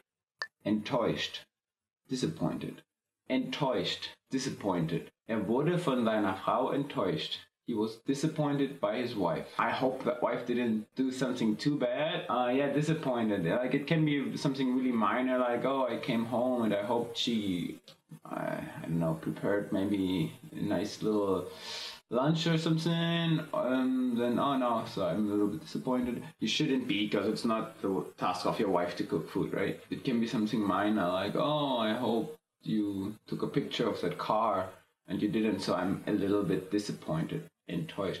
It can also be something super big, like, oh, wow, you cheated on me, I'm very disappointed. And I hope that didn't happen to any of you. Bad feeling. Didn't happen to me, luckily. I mean, I guess. Who knows? I guess. I have never been cheated on. Knock on wood, right? Sich sorgen. To worry. Sich sorgen. To worry. Die Frau sorgt sich die Rechnung. The woman worries about the bill. If you worry about money, that really sucks, because mostly you cannot really do so much about it. Even worse, for example, if you worry about your kids, like, oh, my kids go to school and they don't come back, they should be here already, then this is super, like, frightening and you worry. Man sorgt sich. If I'm a parent, I worry about my child. Ich sorge mich mein Kind. Try not to worry so much about what might happen or might not happen, as long as you cannot really influence it anyways. Besorgt. Anxious. besorgt, anxious. Die Klausurergebnisse werden morgen bekannt gegeben und ich bin sehr besorgt darüber. The exam results will be announced tomorrow and I'm very anxious about it. Yeah, I remember when I had my A-levels in school, like here we call it Abitur, like our final exams from school. There were some subjects I was like anxious about because I actually tried to study a lot as much as I could. But then some just really didn't work out so well. I had the feeling, so I was like anxious. After all, don't worry about me. I'm fine. I passed. I could go to university, to college. But yeah, I think as everybody of us went to school, we know the feeling of being anxious about some exam results coming out. Düster, gloomy. Düster, gloomy. Nachts ist es draußen düster. It is gloomy outside in the night. Yeah, actually, for me, this is not such a sad word in this example phrase because I like kind of like the gloomy night, exciting. But for example, if you're a gloomy person, that's kind of negative. If you're like always like, oh, this is going to be so bad. Like I can see the future. Everything is going down. Like that's very gloomy. There's no reason to be gloomy, I guess. We live in a pretty cool world, even though there's a lot of trouble everywhere. Also, gloomy, it makes me remember this one last Rolling Stones song they came up with, Doom and Gloom. It has nothing really to do with this lesson. I just wanted to bring it up because it's a great band. Want to speak real German from your first lesson? Sign up for your free lifetime account at GermanPod101.com. The must-know expressions for agreeing and disagreeing. Very important. You will have to agree and disagree often in your life. Sometimes hard to choose agreeing or disagreeing, but the way you can do this, I'm going to teach you today. Let's move. Number 1. Ich bin ganz Ihrer Meinung. I couldn't agree more with you. Apparently a very strong expression for agreeing. In an argument, I don't know, it could be used at work or family, friends, for any group of people, you could use this. And there's a debate and you really strongly agree with one side, then you totally can go for this. Ich bin ganz Ihrer Meinung. I couldn't agree more with you. If you're not as certain, and here we come for number 2. Nun, ich bin nicht sicher. Well, I'm not sure. This is a way you kind of neither agree nor disagree. It's something in between. If you really don't know what's right, what's wrong, you could use this. It leaves it open, so yeah, even if people ask you something in German maybe and you're not sure how to answer because you maybe also didn't fully understand the question, go for ich bin nicht sicher, I'm not sure, then at least you don't make a wrong decision you might regret later, right? Number 3, easy one, natürlich, of course. So, for example, if I ask you, do you like learning German with German Pod 101? Your answer would be natürlich, of course. Number 4, ich denke schon. I guess so. I would agree, but I'm not 100% sure. You're leaning towards one side, but don't want to fully fall out of it, right? Ja, Sie haben recht. Yes, you're right. The way I imagine it, of course, is like if you're in a dispute maybe with somebody and then you want to admit, okay, he's right for a thing, but then also bring on your own arguments or points. You can say, yes, you're right with this. Ja, Sie haben recht. But, and then put your own point. As easy as that. On the other hand, Sie liegen falsch. You're wrong. That's like if you're really like arguing and want to say, no, what you say is just completely wrong. Try probably not to say it with this harsh German accent. Sie liegen falsch. That's bad. That's very aggressive. Say it more like nein, Sie liegen falsch. Try to say it carefully, then people don't misunderstand it and won't think you just want to fight. Vielleicht. Maybe. Yeah, that's a very vague answer for anything. It doesn't really help anybody if you say vielleicht. Hey, do you come to my birthday party tomorrow? Vielleicht. Oh, do you want to go shopping with me next week? Vielleicht. See, it's not like a very satisfying answer. Maybe it's sometimes a good option if you don't want to disappoint a person by disagreeing, but you also don't want to agree, so you just say vielleicht. Call me maybe. Ruf mich vielleicht an. Ich stimme nicht zu. Nein. I don't agree. No. That makes it really clear that you're really not agreeing. It's important to make your point clear. It's important to not only agree for the sake of agreeing. Sometimes you have different opinions and then it's important to stand up for yourself and say, hey, I don't agree. Ich stimme zu. I agree. Yeah, very easy. I agree. Whatever you agree on, you can say, hey, I agree. Ich stimme zu. Ich stimme zu. Nobody will complain about you agreeing. I agree. Sometimes I talk too much here. See, I hope you disagree. Das ist wahr. That's true. Das ist wahr. Yeah, it's like, Mom, even if you knew it before or not, but wow, that person has a point. How to respond to the question probably most asked in this world. How are you? Let's go. Start off with number 1. Wie geht es dir? How are you? Yeah, that's the question whenever you meet somebody new, somebody you have met before, or just come into a room and see the people, you ask, Wie geht es dir? How are you? This is one of the few phrases you definitely should learn and should remember. Number 2. Und dir? And you? That's how you would respond. If somebody comes to you, approaches you, asks, how are you? And you say, oh, well, good maybe. And do people like you would respond in und dir?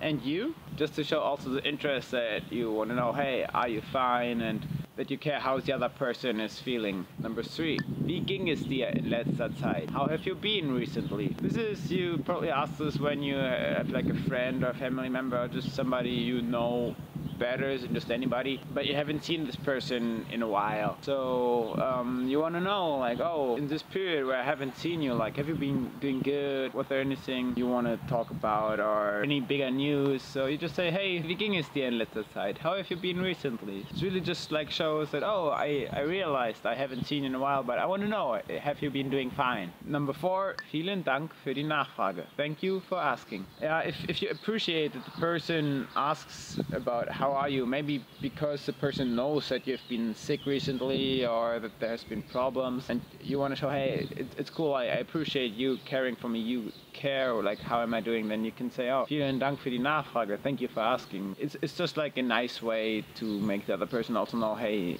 you realize that the person cares for how you're doing. Also, when you've not been through a rough phase, you can say, oh, vielen Dank für die Nachfrage, or thanks for asking if somebody asks how you are, just to show, like, hey, I appreciate you asking me, like, you care, how am I doing? So, just a polite way to respond also. Number 5, mir geht es nicht schlecht.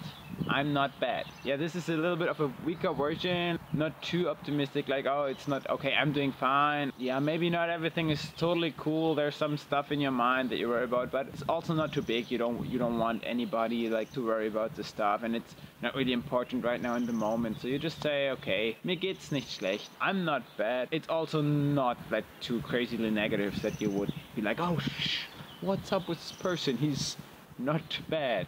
Number 6, mir geht's auch gut. I'm fine too. Yeah, that's also like the response in this typical conversation. Hey, how are you? I'm fine. And you? Oh, I'm fine too. Mir geht es auch gut. I'm fine too.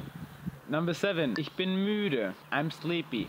That's also legitimate to say, like, if you really had a rough day or haven't had enough sleep last night and you feel so tired or sleepy and you're like, ich bin müde. You can say you're tired. It's not impolite, or it's not like the other person would be worrying about you if you say, oh, I'm sleepy. But it also makes clear that, hey, you're not in the best mood right now. Probably you're not going to start crazy stuff, something. You're just a little bit sleepy. Ich bin müde.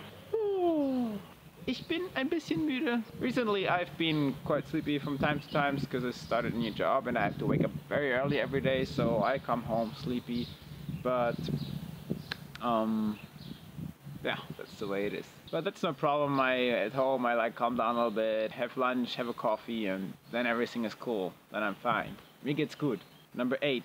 Ich fühle mich schlecht. I'm feeling bad. Yeah, apparently if you're not really feeling good and the person who asks you how are you is probably like a friend of you or a family member that you want him or her to know how you feel, then you could say, hey, if you're really not feeling good, you can say, hey, I'm feeling bad. Mir geht es nicht gut, oder mir geht es schlecht. I'm feeling bad. Maybe because you've done something wrong, or I don't know, also maybe because you ate something wrong. It's like physically you're feeling bad. But in general, yeah, if for example, if you've done something wrong and you know it and it's still in your head, it occupies your head, and you want to like talk with somebody about it, and then somebody you know, you trust comes to you and asks you, hey, how are you doing? And then that's your opportunity to say, hey, ich fühle mich schlecht, I'm feeling bad. And then he would probably ask, oh, what's up? And then you can come out with what happened or with your problem. Yeah, usually it implies if you say you're feeling bad that the other person politely would ask, what's the matter? Number 9, ich bin okay, I'm okay.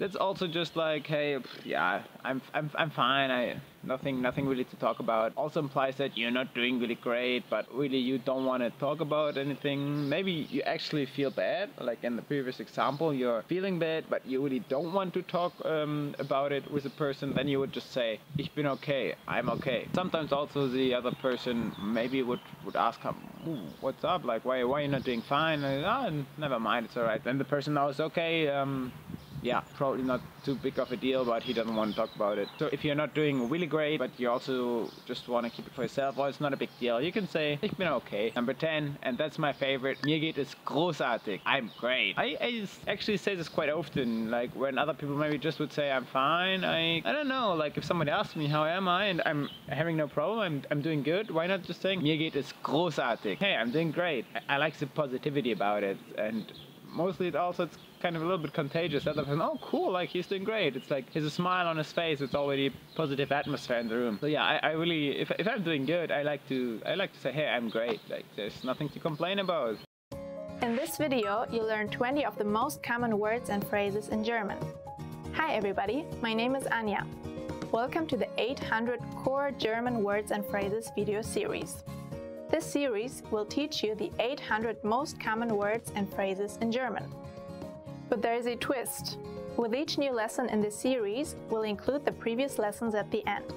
So after you've learned the new words and phrases, stick around and review what you learned in previous lessons. Reviewing is one of the most important parts of learning a language.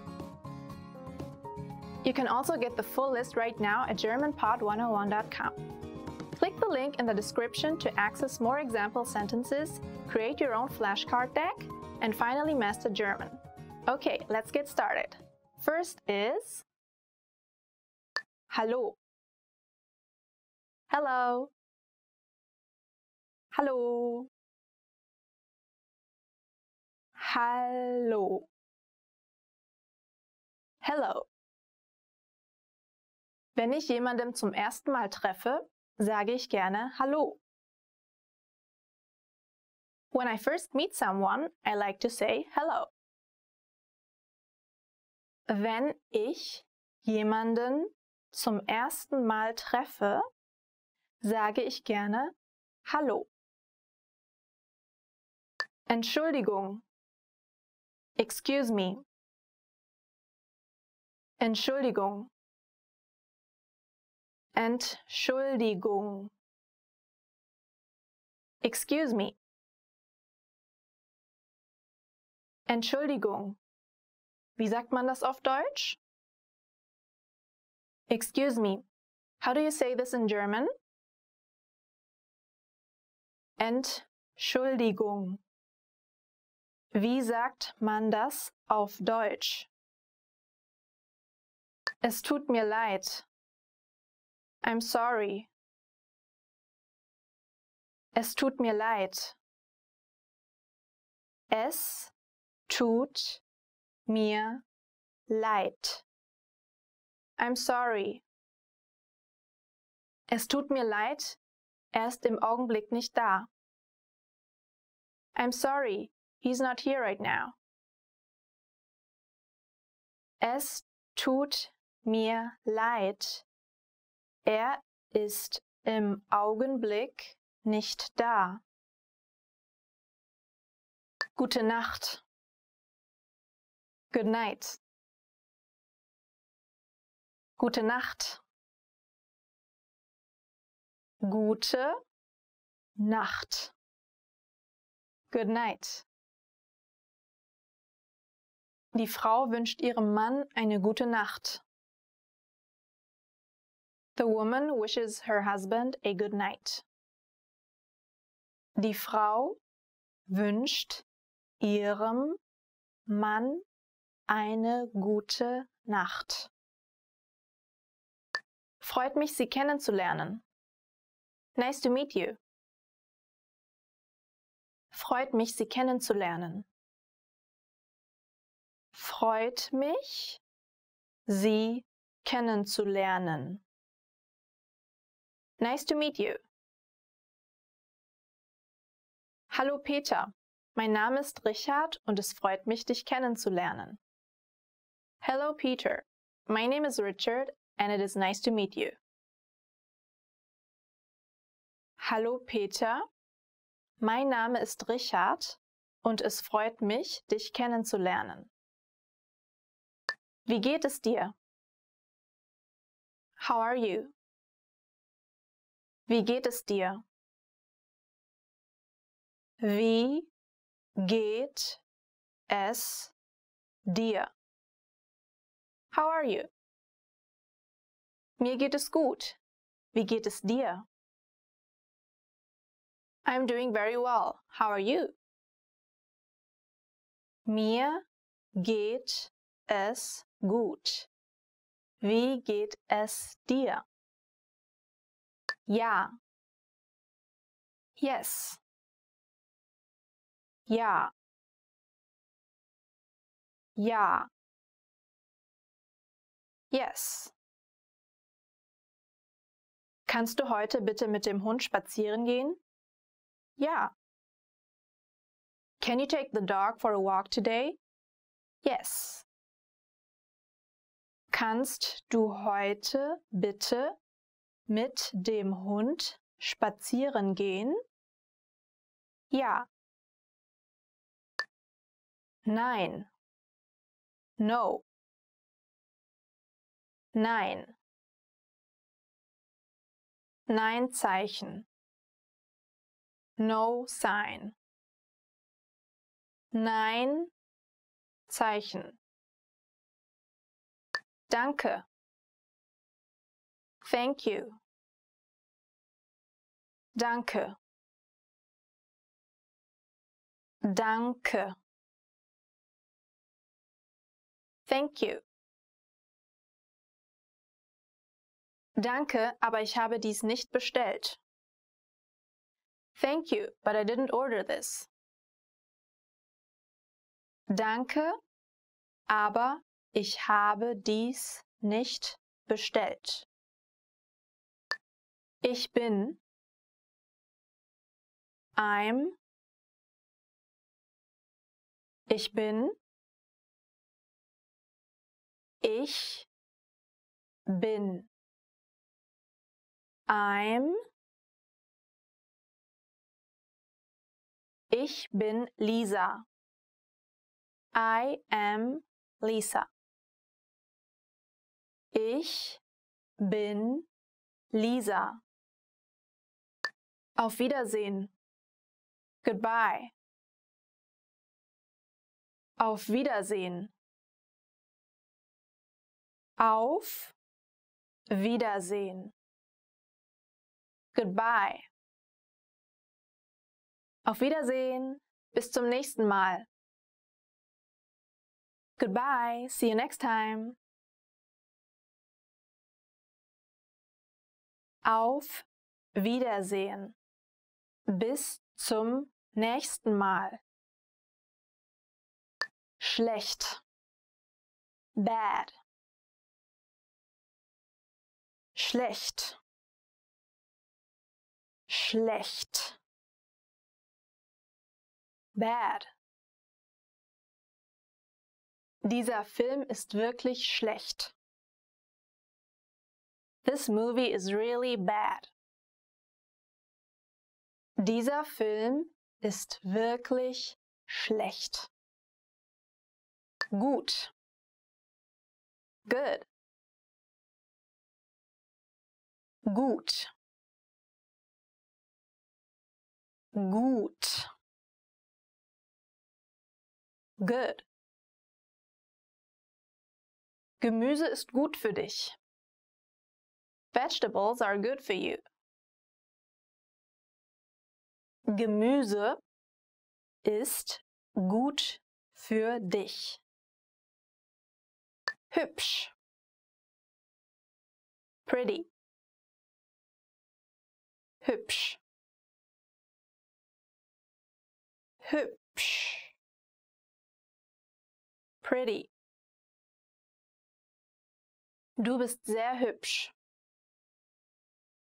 You are very pretty. Du bist sehr hübsch. Hässlich. Ugly. Hässlich. Hässlich. Ugly. Hässliches Gesicht. Ugly face. Hässliches Gesicht. Einfach. Easy. Einfach. Einfach. Easy. Einfache Entscheidung. Easy decision. Einfache Entscheidung. Schwierig. Difficult. Schwierig. Schwierig. Difficult. Sehr schwierig. Very difficult. Sehr schwierig. Nahe. Near. Nahe. Nahe. Near. Ich wohne ganz nahe am Bahnhof. I live very close to the station. Ich wohne ganz nahe am Bahnhof. Weit. Far. Weit. Weit. Far. Die Frau guckt auf etwas, das weit entfernt ist. The woman is looking at something far away. Die Frau guckt auf etwas, das weit entfernt ist. Klein. Small. Klein. Klein. Small. Kleines Küken. Small chick. Kleines Küken. Remember, the goal of the series is to build a vocabulary of the 800 most common words and phrases in German. If that sounds like a lot, don't worry. We can help you. Click the link in the description to access the full list. You'll also get example sentences, custom flashcard decks, and more learning resources at GermanPod101.com. See you next time. Auf Wiedersehen! 10 phrases to help you in an emergency. Alright. Bitte rufen Sie die Polizei. Bitte rufen Sie die Polizei. Call the police, please. Yeah, so if you got caught in an emergency, then you can just say to someone, call the police, please. Haben Sie Fieber? Haben Sie Fieber? Do you have a fever? So if someone's not feeling well or looks really sick, or if you're at the doctor, then he might ask, haben Sie Fieber? Ich habe meinen Reisepass verloren. Ich habe meinen Reisepass verloren. I lost my passport. I once thought I had lost my passport, but then luckily I found it in my suitcase, so I was safe. Nothing happened. Ich glaube, ich habe etwas Schlechtes gegessen. Ich glaube, ich habe etwas Schlechtes gegessen. I think I ate something bad. So when you're not feeling well, when you have a stomach ache, then you would say, ich glaube, ich habe etwas Schlechtes gegessen. Ich brauche einen Arzt. Ich brauche einen Arzt. I need a doctor. If you want someone to call an ambulance, then you would be like, ich brauche einen Arzt. But that sounds really, really urgent. Ich finde den Weg nicht zurück zu meinem Hotel. Ich finde den Weg nicht zurück zu meinem Hotel. I can't find the way back to my hotel. So if you're, for example, in a foreign country and you took a walk and you got lost suddenly, then you could go to some person and say, ich finde den Weg nicht zurück zu meinem Hotel. Can you help me, please? Können Sie mir helfen? Gibt es eine Apotheke in der Nähe?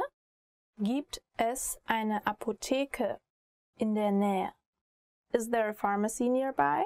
So in Germany there are many different pharmacies. They're called Apotheke, like Sonnenapotheke or something Apotheke. They all have different names. And it's also a very common occupation to be an Apotheker, to be a pharmacist. Ich habe mich verlaufen. Ich habe mich verlaufen. I'm lost. And then you could add, can you help me please? Können Sie mir helfen? Ich brauche einen Krankenwagen. Ich brauche einen Krankenwagen. I need an ambulance. When something really, really bad happened, like you broke your leg or you're suffering under really, really bad pain, then you would say, ich brauche einen Krankenwagen. Or, könnt ihr einen Krankenwagen rufen? Can you please call an ambulance? Bitte rufen Sie die Feuerwehr.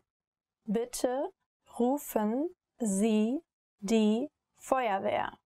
Please call the fire department. If you see a fire somewhere, if your house is burning, then say to someone, bitte rufen Sie die Feuerwehr. Or just, Feuerwehr.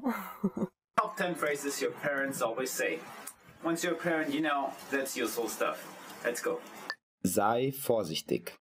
Be careful. Sei vorsichtig. Sei vorsichtig. Be careful. I myself heard this a lot as a kid. I guess all the parents say this all the time because they want the children to be safe.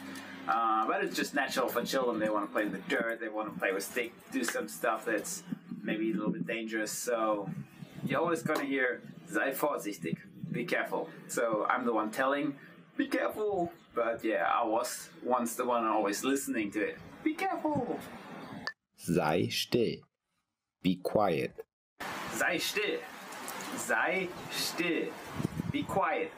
That's a bit more like an annoyed one if you're really sick of your kid, like, and then you say, be quiet. Sei still. Yeah, it's not very nice to say, that's for sure, but I think many parents know the situation when the kid always wants all the attention and maybe you're focused on something, so you just wanted to shut up. So you say, be quiet. Sei still. Try not to say it's not so nice, but at some point you just cannot stand it anymore, so you say like, oh, be quiet. Sei still. Benimm dich. Behave. Benimm dich. Benimm dich. Behave. Actually, not only kids hear this from their parents. I could say, like, my girlfriend tells this to me, like, oh, come on, Henrik, behave. Yeah, so for little kids and for big kids. Mach deine Hausaufgaben. Do your homework. Mach deine Hausaufgaben. Mach deine Hausaufgaben. Do your homework. Actually, that's not only parents saying, also your teachers. I'm your teacher, so please, do your homework. Oh wait, I'm not giving you homework, right? I should work on that. I come up with some next time, okay? Geh ins Bett. Go to bed. Geh ins Bett. Geh ins Bett. Go to bed. Well, as I'm a young parent myself, I know that's a very hard one, because my little boy never wants to go to bed. I can understand, I like to stay up late, so probably do you, I don't know. But yeah, important to know, but I think even knowing the sentence, it doesn't really help a lot, because just by saying go to bed, I rarely see an effect on this. Yeah, you have to come up with something better than just saying go to bed to make a kid go to bed, really. That's my experience. Ich werde bis 3 zählen. I'm going to count to 3. Ich werde bis 3 zählen. Ich werde bis 3 zählen. I'm going to count to 3. Not sure if that really works with most of the kids. 1, 2, 3. 1, 2, 3. Next one. Aufhören. Stopp. Aufhören. Aufhören. Stop. If you think now that also our traffic signs, the stop signs would say aufhören, no, they're also stop. But it could be more like stop it. Hör auf. Aufhören. You could play both. You could say aufhören or hör auf. I think the hör auf is a bit more like sounds strict and direct. So like really stop it. Don't stop watching. Nicht aufhören. Schalte den Fernseher jetzt aus. Turn the TV off now. Schalte den Fernseher jetzt aus. Schalte den Fernseher jetzt aus. Turn off the TV now. Yeah, so I personally was never really allowed to watch that much TV, so I know this one. But I think it's good. Children shouldn't always just watch TV. They should rather watch YouTube, German Pod, or something like that. So turn off the TV, turn on German Pod 101. There you go. Was habe ich gerade gesagt? What did I just say? Was habe ich gerade gesagt? Was habe ich gerade gesagt? What did I just say? Classic. Oh, what did I just say? Again, probably parents are being pretty serious when they say, what did I just say? They really want to do the stuff that you're supposed to do. What did I just say? Next one. Hast du deine Zähne geputzt? Did you brush your teeth? Hast du deine Zähne geputzt? Hast du deine Zähne geputzt? Did you brush your teeth? Yeah, always brush your teeth. Otherwise, the bad bacteria come and you get bad teeth, tooth pain, all the stuff you don't want to. So yeah, could be a parent saying, could be the dentist. Either way, very important. Always brushing your teeth in the morning, in the afternoon. Did you brush your teeth? The top 10 must-know vocabulary for the restaurant. In case you're hungry, you want to get out, or just like have a nice dinner with your girlfriend. Kellner. Waiter. Kellner, waiter. Kellner, die Rechnung bitte. Waiter, the bill please. Yeah, that's when you're asking for the bill. That's the sad part about the waiter, he wants to be paid. Yeah, honestly, here in Germany, many people even have to work as a waiter while studying or before really making the big money. You need some money, so it's very common to go to restaurants, bars. I worked for a fast food chain, the one with the big golden M. Yeah, I worked there a little bit as a waiter. Some people love it. For me, it was not the most fun, but at least I was happy when I could, yeah, when the people asked for the bill, because I knew I was doing it for the money. Speisekarte. Menu. Next one is Speisekarte. Menu. Kann ich bitte die Speisekarte sehen? Can I see the menu? Yeah, so that's also very important if you go to a restaurant and it's not just this fast food chain where you already know what to order, milkshake, fries and some cheeseburgers. No, if you go to a real restaurant, then of course you want to see the menu, check out what they have. Maybe they have a special offer for the day, or especially when you're traveling, when you come here to Germany where you can actually use those words, then of course, oh, you might want to try some real German classic food. Like Bratwurst, Currywurst, or Schnitzel. Yeah, then ask for the menu, für die Speisekarte, and you'll find out what's the best choice, right? Bestellung. Order. Next one, Bestellung. Order. Rufe an, eine Bestellung aufzugeben. Call to place an order. Yeah, this is also very common, for example, all those pizza places where you just call, so it's like delivery restaurants basically, so you don't have to go there, look at the menu and eat in the restaurant. You can also easily order from home by phone and they deliver the food. It's like, yeah, if you want to have a nice evening in front of the TV, yeah. Pizza is the best example, like mostly when I eat pizza, it's ordered pizza. Yeah, what's better than having a big family picture, your girlfriend and a glass of beer watching a cool movie on a sunny evening. Wasser. Water. Wasser. Water. Bitte bringe mir mal ein Glas Wasser. Please bring me a glass of water. Hey, you gotta be careful in a restaurant. If you order water, you always gotta pay here in Germany. I know in many other countries it's included, like you can get water for free everywhere, even sometimes Coke or Sprite. Now here in Germany, whatever drink you order, you will have to pay it. So if you just want to order water because you think it's free, yeah, they know. It will appear on the bill. So just order what you really want to drink. Hauptgericht. Main Course. Hauptgericht. Main Dish. Das Hauptgericht heute Abend ist gegrillter Fisch. Tonight's main dish is grilled fish. Oh, I do love fish. I do love grilled fish. I don't know about you. We have a little fireplace here at my place. So what I did with friends sometimes, I have one friend who goes fishing, so he brought a few very fresh fish. And then, yeah, we put them on sticks and we grilled them. So homemade grilled fish was our Hauptgericht, our main course. Nachtisch. Dessert. Okay, the next one after the main menu follows the dessert. Nachtisch. Wir essen jeden Sonntag bei mir zu Hause Kuchen zum Nachtisch. We eat cake at my house every Sunday night for dessert. I'm not a big fan of desserts usually. I don't like so much sugars and all the sweet. I'm more fan of salty stuff. But actually this phrase, we eat cake at my house every Sunday night for dessert, kind of reminds me indeed of what I like. Being with my family, having coffee, having cake in the afternoon. Yeah, for those opportunities I become somebody who really likes the sweet stuff. Not a big fan of ice cream or chocolate too much, but a piece of cake with a cup of coffee, yeah, I wouldn't say no to that. Küchenchef. Chef. Next one, Küchenchef. Chef. Der Küchenchef bereitet das Essen zu. The chef is preparing the dish. Yeah, Küchenchef is like a big word in Germany. It's correct, but also most people in generally you just say the cook, der Koch. Yeah, Küchenchef is correct, even especially if it's in a big restaurant. They do really like quality food.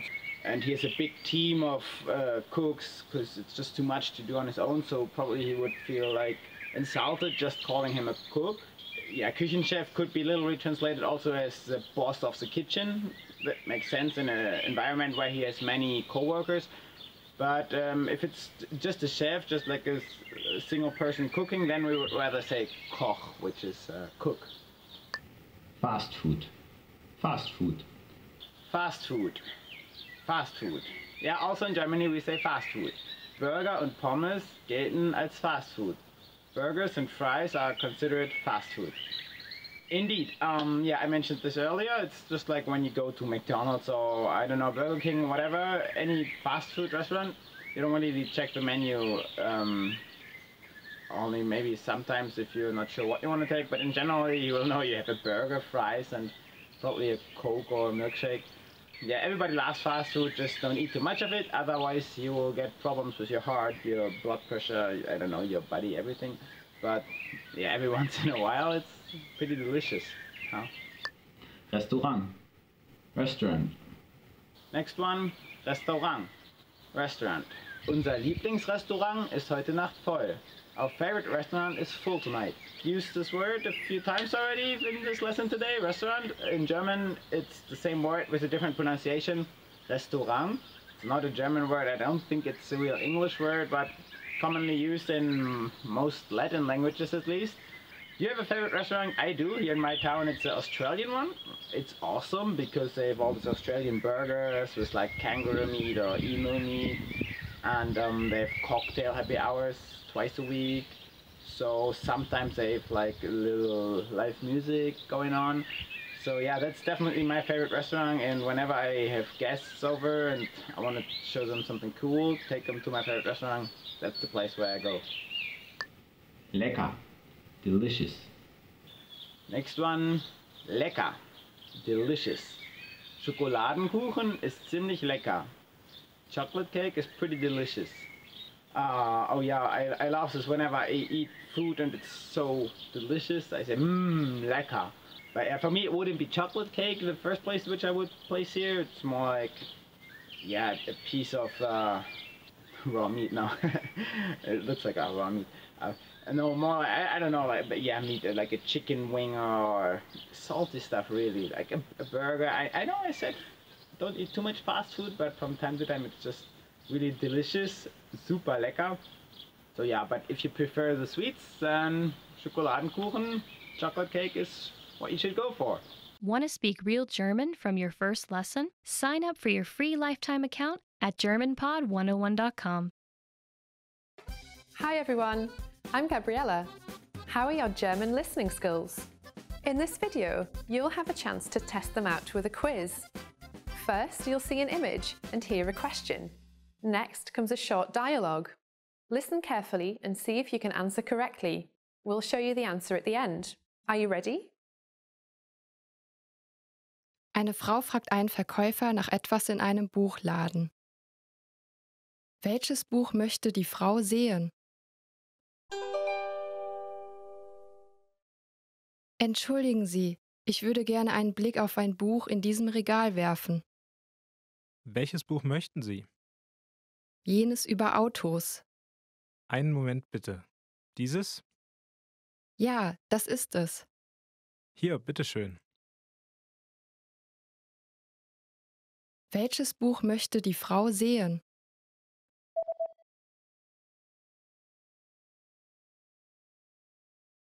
Eine Frau fragt einen Verkäufer nach etwas in einem Buchladen. Welches Buch möchte die Frau sehen? Entschuldigen Sie, ich würde gerne einen Blick auf ein Buch in diesem Regal werfen. Welches Buch möchten Sie? Jenes über Autos. Einen Moment bitte. Dieses? Ja, das ist es. Hier, bitteschön. Ein Mann und eine Frau schauen sich das Menü in einem Restaurant an. Was wird der Mann bestellen? Was wirst du bestellen? Die Pizza sieht lecker aus. Ich denke, die nehme ich. Ich hatte gestern schon Pizza, also... Okay, dann, wie wäre es mit Hamburger? Hört sich toll an. Das nehme ich. Was wird der Mann bestellen?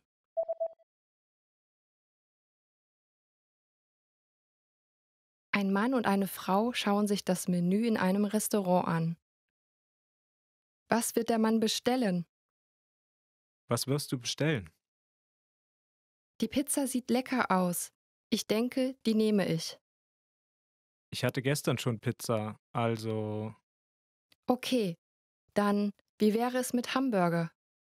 Hört sich toll an. Das nehme ich. Ein Mann ruft beim Arzt an. Um wie viel Uhr sollte er in der Arztpraxis sein? Hallo, wie kann ich Ihnen helfen? Um wie viel Uhr schließen Sie heute?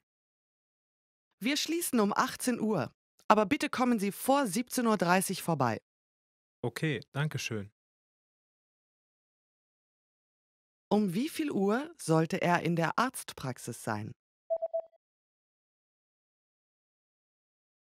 Ein Mann ruft beim Arzt an. Um wie viel Uhr sollte er in der Arztpraxis sein? Hallo, wie kann ich Ihnen helfen? Um wie viel Uhr schließen Sie heute? Wir schließen um 18 Uhr, aber bitte kommen Sie vor 17:30 Uhr vorbei. Okay, danke schön. Ein Junge liest in seinem Tagebuch. Was war das Erste, was der Junge heute getan hat? Das Wetter war toll heute. Ich bin heute Nachmittag zum Schwimmbad gegangen. Und abends bin ich ins Kino gegangen. Ich habe auch den ganzen Morgen gelernt. Heute war nicht übel. Was war das Erste, was der Junge heute getan hat?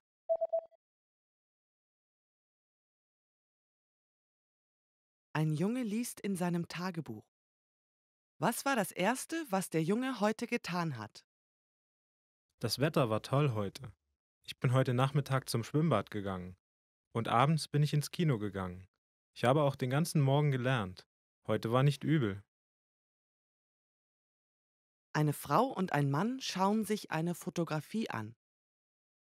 Nach welchem Foto schauen sie? Das ist ein Foto des Fußballteams, in dem Ihr Sohn spielt, oder? Welcher davon ist Ihr Sohn? Dieser hier. Oh, er ist der Größte. Ja, er ist sogar größer als ich. Nach welchem Foto schauen Sie?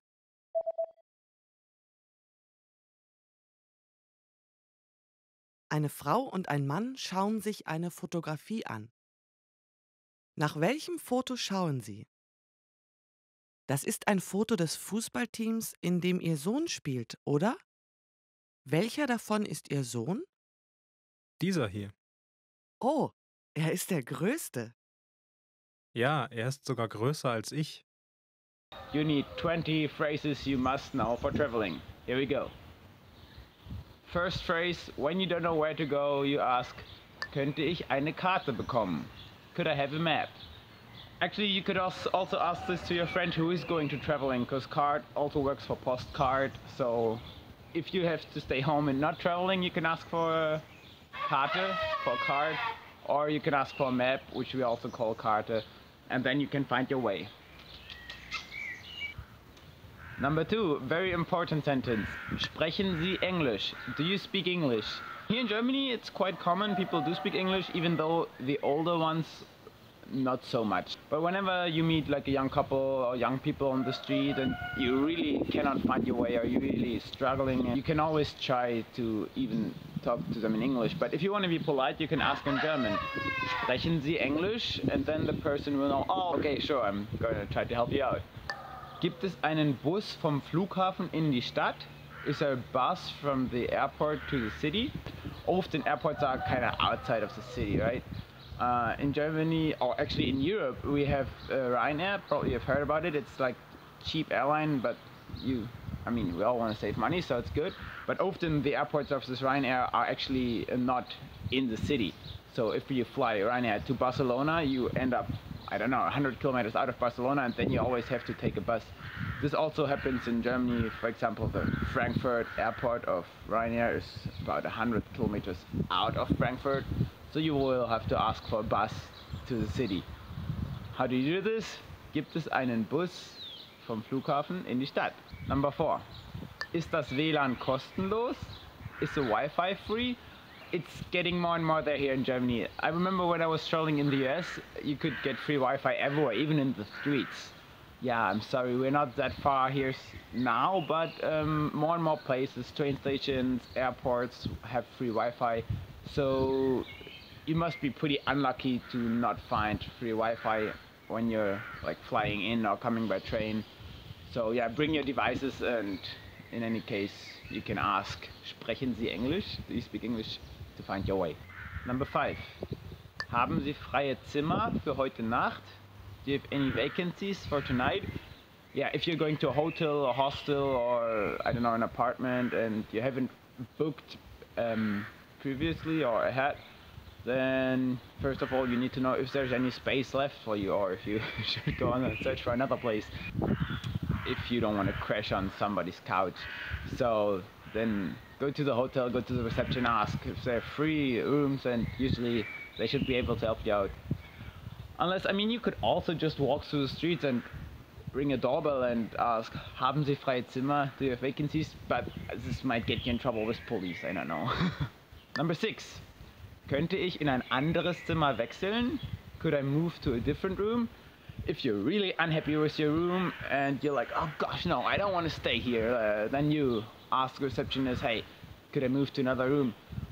It didn't happen to me so far. I was quite lucky. Whenever I was traveling, I had pretty nice rooms, but I have heard it happens, like if it's 30 or I don't know, the neighbors of the other room are super loud, doing whatever, then it's legit to ask for a different room. If you want to change your room and you ask in German, they're probably even more willing to help you out. Number 7. Ich habe eine Reservierung. I have a reservation. Yeah, this is what usually is the case, not like previously when you had to ask if there's any room left. Usually you have a reservation and then everything works kind of itself. You just go to the desk, ask, hey, ich habe eine Reservierung. And then they'll be like, oh, okay, what's your name? And if you watch my other videos, you will know how to say your name in German, and then you can check in your hotel all in German, all good. And you have a perfect start for your trip. Könnten wir das Menü haben, bitte? Could we have the menu, please? Yeah, going to a restaurant, you of course want to know what the food offering is before you just order anything. The waiter comes with the menu, and you can open it, search for your entree and for your drink. Beer I'd recommend, and then, oh, what I'm gonna eat, Schnitzel. Eat Schnitzel. Schnitzel is awesome. Good German food. I love it. Haben Sie Empfehlungen? Do you have any recommendations? Yeah, if you don't want to listen to my recommendation, eating Schnitzel and having a beer, you can also ask the waiter for recommendations of the house. Often they even like special offers or menu of the day, something like that. Yeah, just go ahead and ask for recommendations. Often you even like will be surprised of some cool food you wouldn't have thought of if you have chosen by yourself. Now we're getting to the sad part of all the restaurant evening. Die Rechnung bitte. Could I have the check, please? Yeah, of course. If you eat in a restaurant, in the end, there's always a payment. And if you want to ask for the check or for the bill in Germany, that's die Rechnung. So you can just point out your finger to the waiter, die Rechnung bitte, and he will be happy to bring you the bill. You can leave a little tip. We usually tip about like 10%, and then everything is fine. Ich bin allergisch gegen Erdnüsse. I'm allergic to peanuts.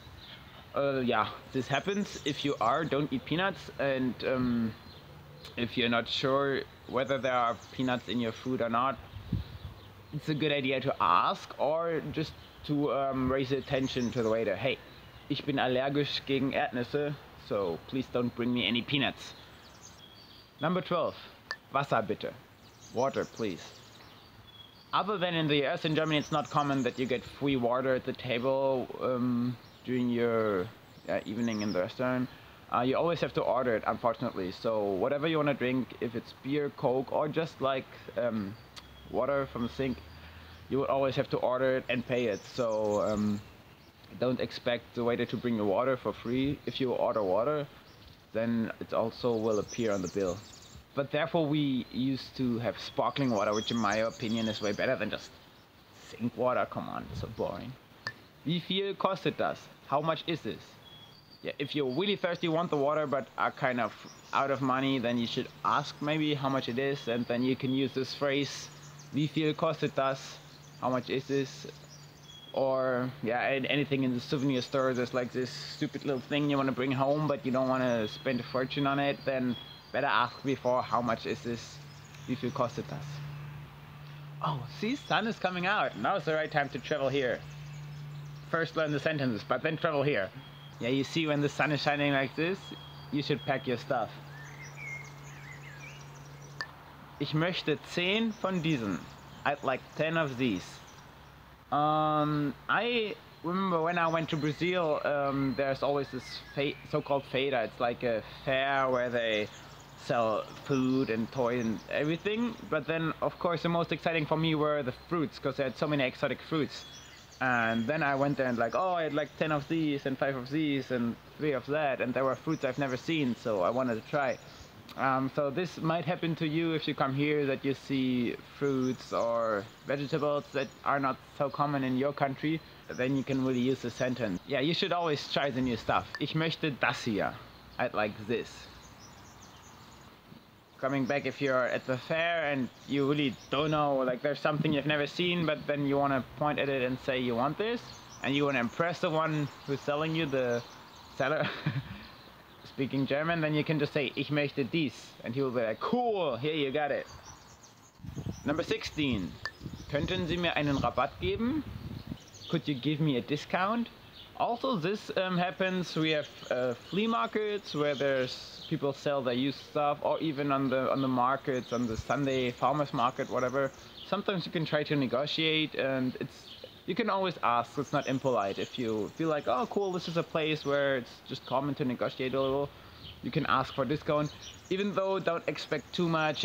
I know in other countries it's common that, okay, the price is 20, but he's already happy if he gets 10.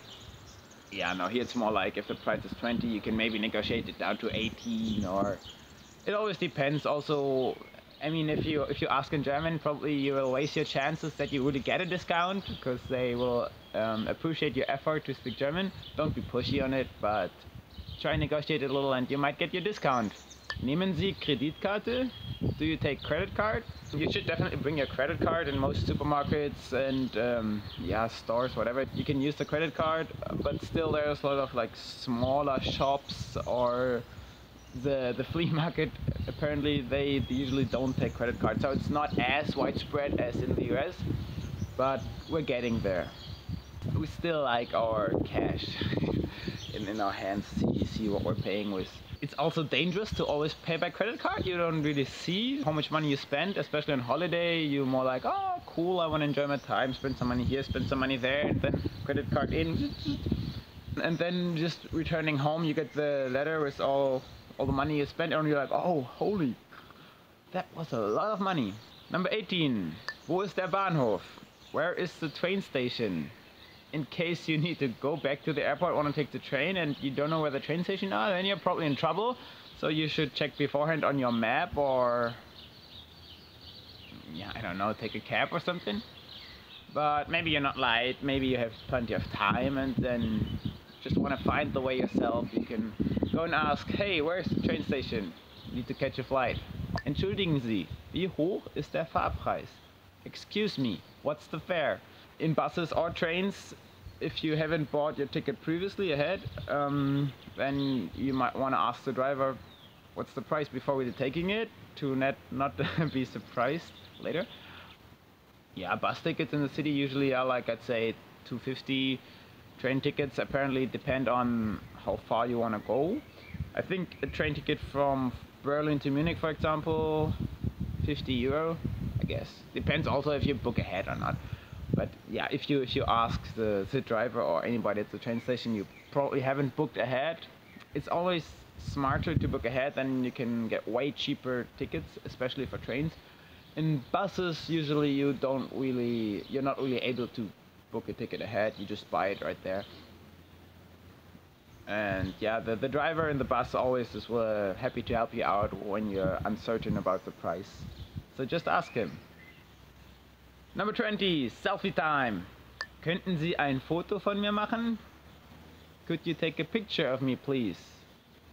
Yeah, nowadays this question is not asked so often anymore, because you always do your selfies, right? You do that? Like, I could actually film all this in selfie, but I would be too shaky, I guess. But if you want a proper picture, maybe of your group with everybody in it and not just this long selfie arm, then you should ask a stranger on the street. And I told you previously that most Germans know at least a little English, so they would understand if you have a camera and say, oh, could you take a picture, please? That you all want them to take a picture of you. Good sentence to know if you're traveling alone or with your partner or in a group and you want to have a picture. Then just ask, oh, könnten Sie ein Foto von mir machen? Könnten Sie bitte ein Foto von mir machen?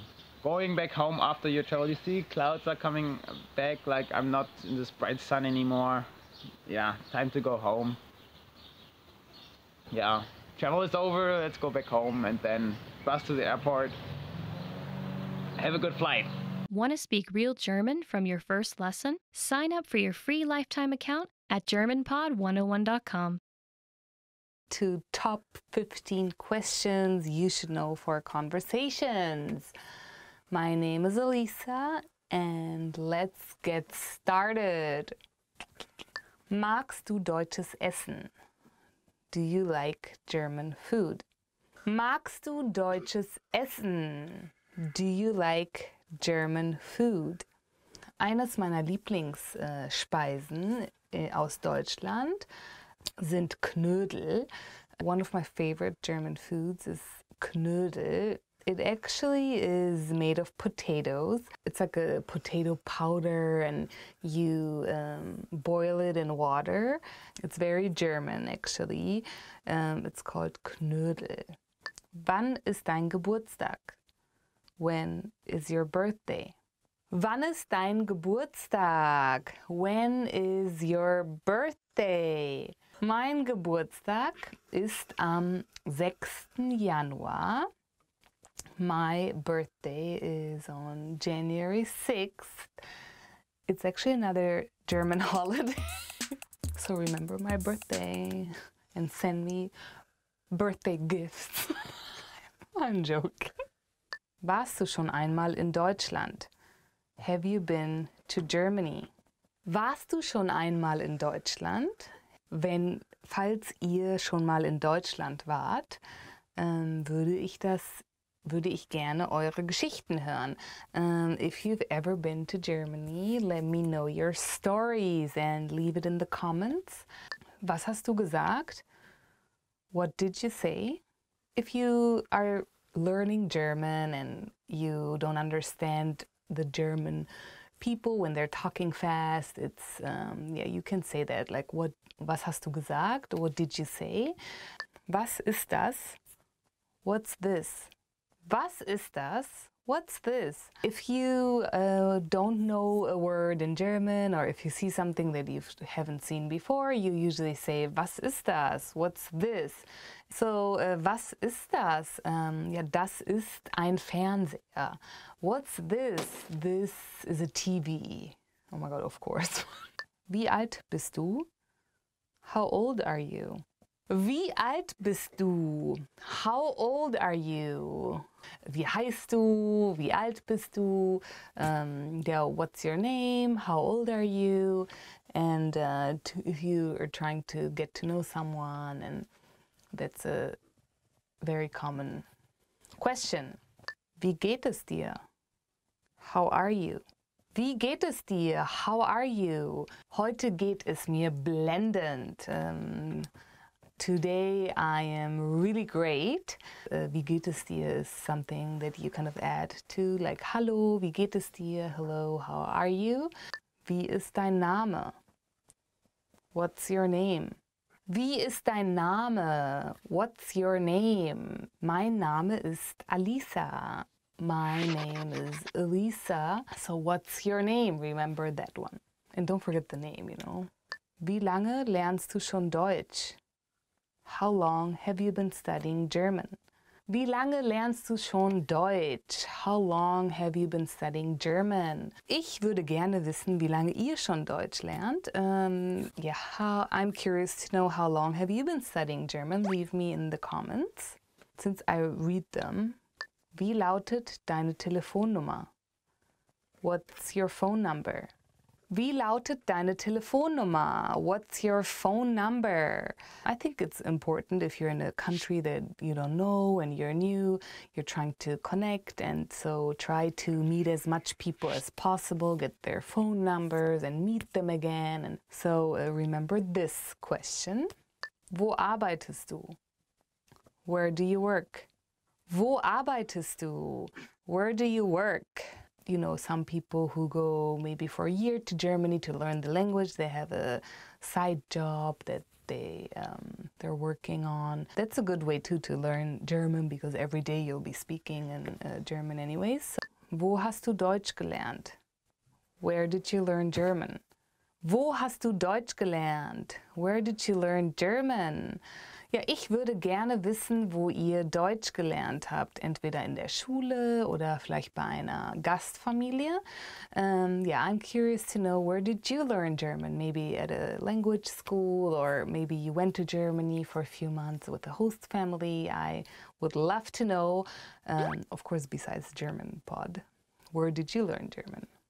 Wo kommst du her? Where are you from? Wo kommst du her? Where are you from? Ich würde gerne wissen, woher ihr kommt. I would love to know where you are from. Wo lebst du? Where do you live? Wo lebst du? Where do you live? Ich würde gerne wissen, falls ihr schon mal Deutschland besucht habt, wo ihr da gelebt habt. I would love to know where you were living in Germany when you visited, or if you've been there for a while. Where did you live? Was ist deine Lieblingsstadt in Deutschland? What is your favorite city in Germany? Was ist deine Lieblingsstadt in Deutschland? What is your favorite city in Germany?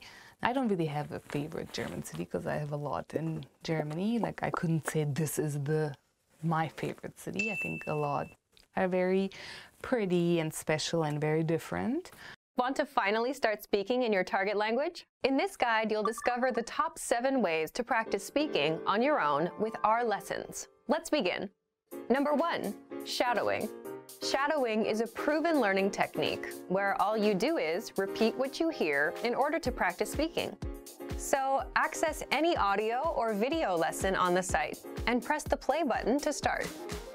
Then, as you listen or watch, just repeat the conversations. Or, even easier, read along out loud with the dialogue section. The script is right there in front of you. With our lessons, you can master entire conversations, just like that. Number 2, read out loud. I just mentioned it, but reading out loud is another powerful tactic and deserves its own mention. With every lesson, you get written transcripts and translations.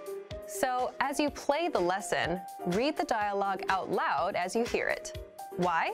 By reading out loud, you're also practicing your speaking skills. You can do this with the lesson notes, the lesson transcript, or the dialogue tool.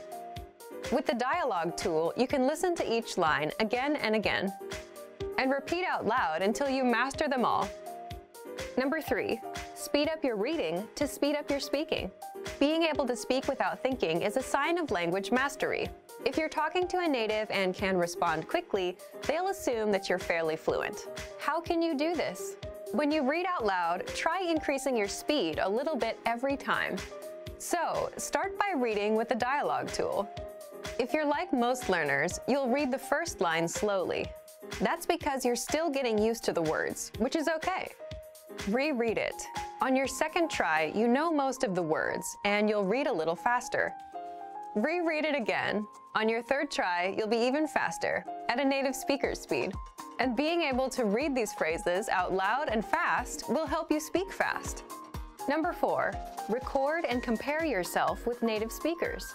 In order to sound like a native speaker, you must imitate native speakers. So here's how. Access the voice recorder, which is in the Dialogue Study tool in every lesson. Click on the microphone icon. Listen to the native speaker's audio, and then record yourself. You can then compare the 2 recordings side by side, and practice and try again and again until you perfect your pronunciation.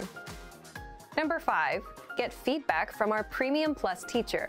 If you're learning by yourself and don't have access to real teachers, then you can always get feedback from our Premium Plus teachers.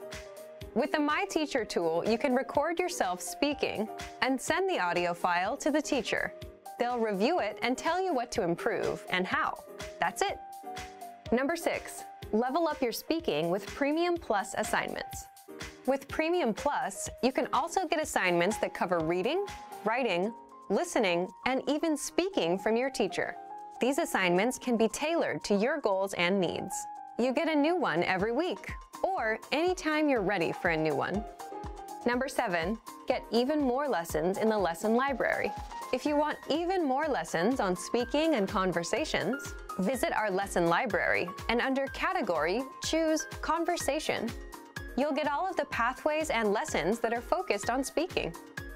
The weather. I am, for example, a very weather mood person. Das Wetter would be the German word. It will be hot one day and very cold the next day, and it's very crazy. The first word, bewölkt, cloudy. Der Himmel ist heute sehr bewölkt. The sky is very cloudy today. The next word, Blitz, lightning. You don't get to see that a lot in Germany. Der Blitz war heute sehr belichtet. The lightning was very flashy today. If there was a lightning, I don't know if you guys feel about that, but I was always outside and wanted to take the best picture. Yeah, the next word is Regen, rain. We do get a lot of that in Germany, unfortunately. If you ever go to Germany and even apply there for a job, that's a good conversation. Germans love to talk about the weather, so that's like an inside tip. Ja, der Regen ist heute sehr, sehr stark, meaning the rain is very, very strong today. Sonnig is sunny. In Germany, there are days where it can be sunny and pretty and everybody is just outside in cafes. Ja, so wenn es sonnig wird, dann gehen die Menschen mehr raus.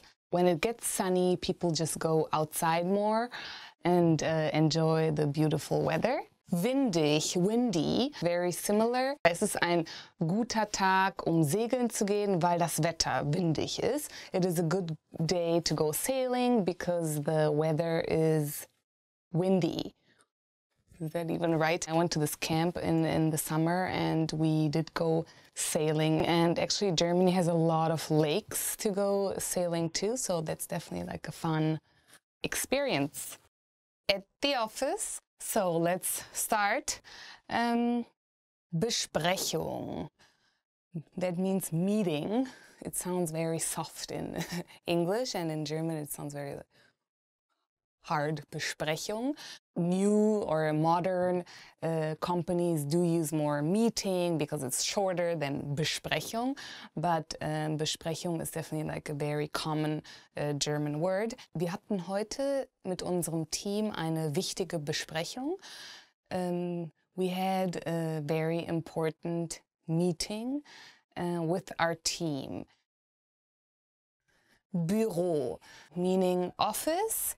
Ja, unser Büro ist mitten in der Stadt. Our office is in the middle of the city. Chef, boss. I always thought in English actually you say chef too, but I guess it's more in the, like at a restaurant you say more chef.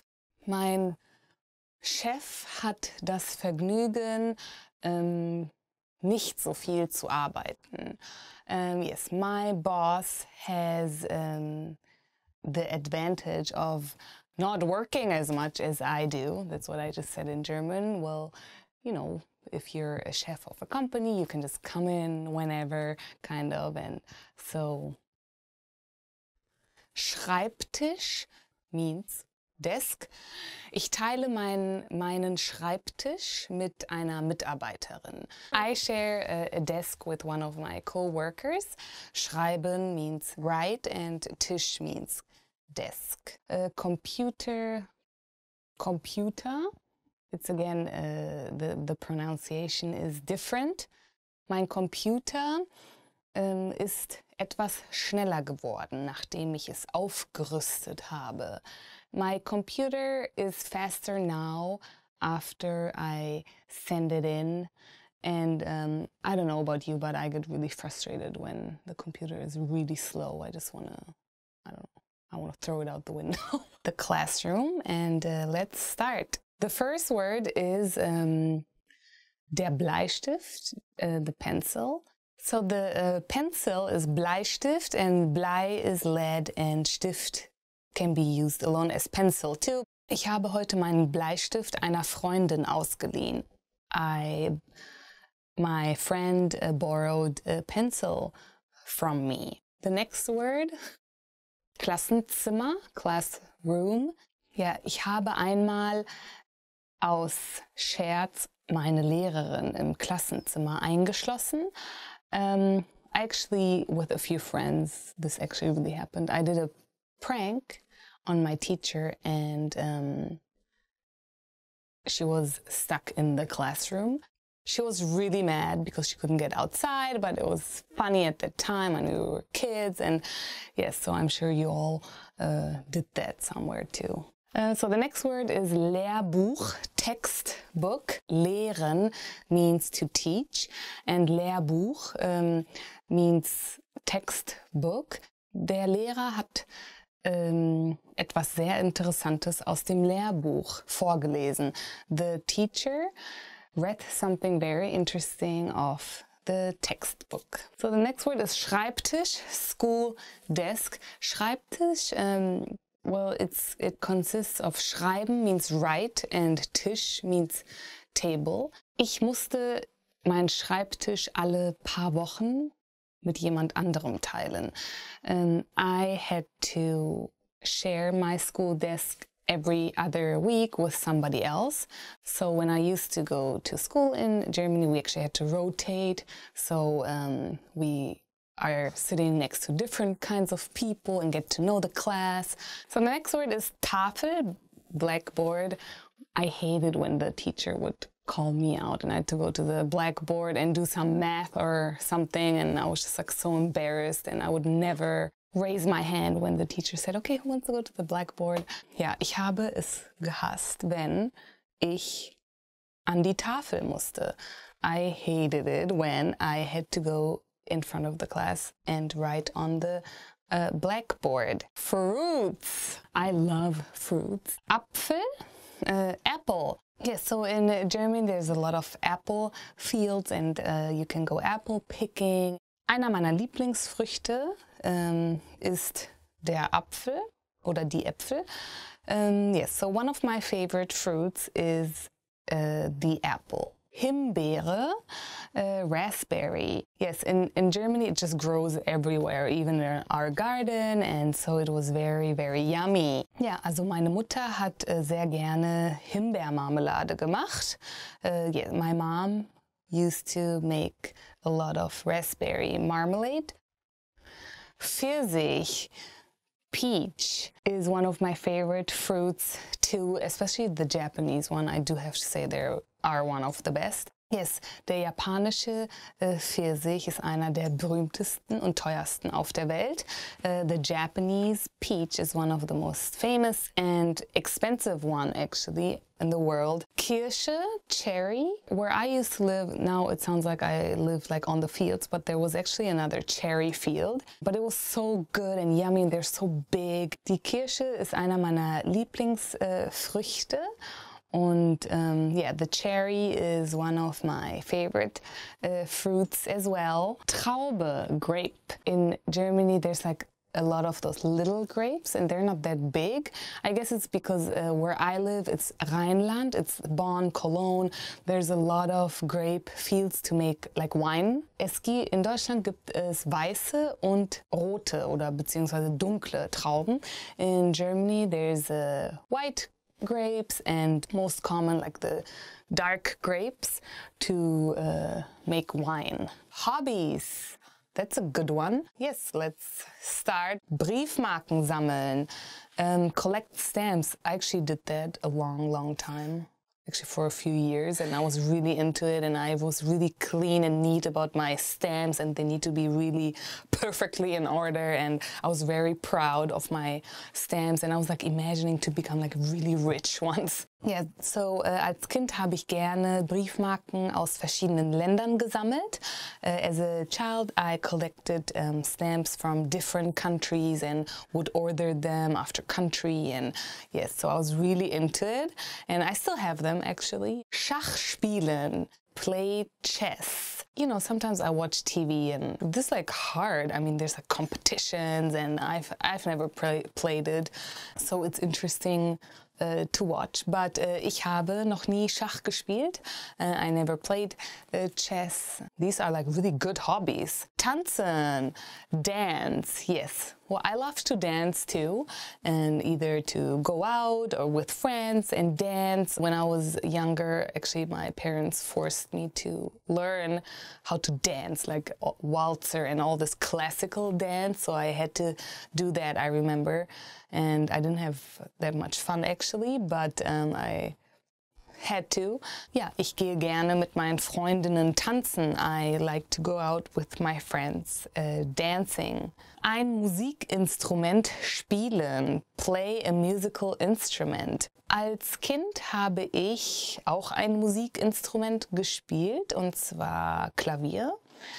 Yes, as a child, I actually learned a few musical instruments. One was the piano, the guitar. So we're now getting into the modern era. Im Internet surfen, surf the internet. Yes, I do that for hours. Wenn ich im Internet surfe, dann kann das etwas länger dauern. When I'm surfing on the internet, I do that for hours and I really enjoy it. Everyone can find 5 minutes to spare somewhere in their day. Why not use that time to learn a language? In 5 minutes, you can jump into a new lesson, vocabulary list, or grammar point. Let's look at the concept of the 5-minute rule. It's a simple idea that can help you be more successful in your language learning. In this video, you'll learn about the 5-minute rule and how it can help you master a language in the long run. Point 1. The 5-minute rule can help you put your time to better use. Have you ever caught yourself falling down a YouTube hole? Or have you ever looked up from a simple phone game and realized you've been playing for 30 minutes? Of course you have. We have all had this experience at some point. The idea with the 5-minute rule is that you take some of that time you might be spending on something not so productive and turn just 5 minutes into time you spend learning language. You can even do this on your phone with our app. Our audio and video lessons are 3 to 15 minutes long, so it's easy to spend 5 minutes on a lesson. You can also review vocabulary and phrase lists, review the word of the day, or drill words with flashcards for 5 minutes. There are a ton of ways to study. You just need to sit down for 5 minutes and do it. There's no need to stress about how to fill hours of study time. Point 2. The 5-minute rule can help you take advantage of bite-sized learning. Why is it a 5-minute rule? What's so special about this amount of time? Before we answer this question, imagine your typical day. You wake up in the morning and go to work or school. You finish in the evening and come home. You want to study, but you think about spending hours of your limited free time on learning and you lose motivation. If, however, at the end of a long day, you come home and think about spending just 5 minutes studying, it becomes much easier to motivate yourself, and you're much more likely to actually do it. Expecting yourself to spend hours of each day studying after going to work or attending school can make you burn out quickly. You might be able to keep it up for a short period of time, but for many people, the amount of pressure they put on themselves causes them to lose motivation and stop completely. 5 minutes, however, is easy to keep up with every day. You won't dread spending 5 minutes of your free time on your studies. And you'll probably find that once you start, you'll study for longer than just 5 minutes. Breaking your studies into small pieces can help you jump in whenever you feel like it. There's one simple study tool that will help you speak more of your target language. It'll help you understand entire conversations and catch every single word. It'll also help you respond in conversations. The tool is the Dialogue Study Tool. It'll help you with all of this and will help you improve your reading and writing skills. In this video, we'll look at how the Dialogue Study Tool can aid your language learning. Number 1. What is the Dialogue Study Tool? The Dialogue Study Tool is a premium study tool that you can find in every lesson. The Dialogue Tool is a line-by-line breakdown of the conversations in your lessons. You get the dialogue script in the target language. You get the Romanized version, the translated script, audio pronunciations, and access to a voice recorder for each line. Number 2. Why is the tool so powerful? For example, let's look at how you can use it to improve your speaking skills. When you listen to a lesson, use the dialogue to read along. As you listen, speak out loud along with the lesson. Repeat what you hear. The dialogue tool makes mastering conversations super easy. It breaks down the lesson conversations one line at a time. You can use it to make sure you understand every line, phrase, and word without getting overwhelmed. And you can also use it to perfect your speaking, reading, listening, and writing skills. If you're not sure about how to say something, you can click on the audio icon next to the line to hear it spoken by a native speaker. Then repeat out loud. You can do this as many times as you want. To perfect your pronunciation, click on the microphone icon to start recording. Record yourself saying a line and compare your pronunciation to the pronunciation of a native speaker. These tactics will get you speaking in minutes, and if you apply these to every lesson, you'll be speaking your target language in no time. But what about listening? Since the dialogue is a line-by-line breakdown of the conversation, you can listen to each line separately, as much as you want. Just click on the audio icon. You can listen again and review the script. Read along with the script so you can catch every word. This will help you understand fast, native-level conversations without missing anything. Reading is another skill to improve with the dialogue tool. As you listen to the conversation, just read along with the lesson script that's inside the lesson dialogue. If you don't know a word, click the translations that are in the dialogue. You can even read with the Romanized script to help you sound out the words. Lastly, let's talk about how it can help boost writing skills. This is a very simple, basic suggestion. Just write the dialogue down in a notebook by hand. Just writing down the dialogue provided gives you a chance to practice using letters or words you might never have written before. This is especially true if you're studying a language that uses an alphabet or script you're unfamiliar with. Another benefit is that it gives you things to write. Instead of taking time to think about what to write, you can just write the dialogue down.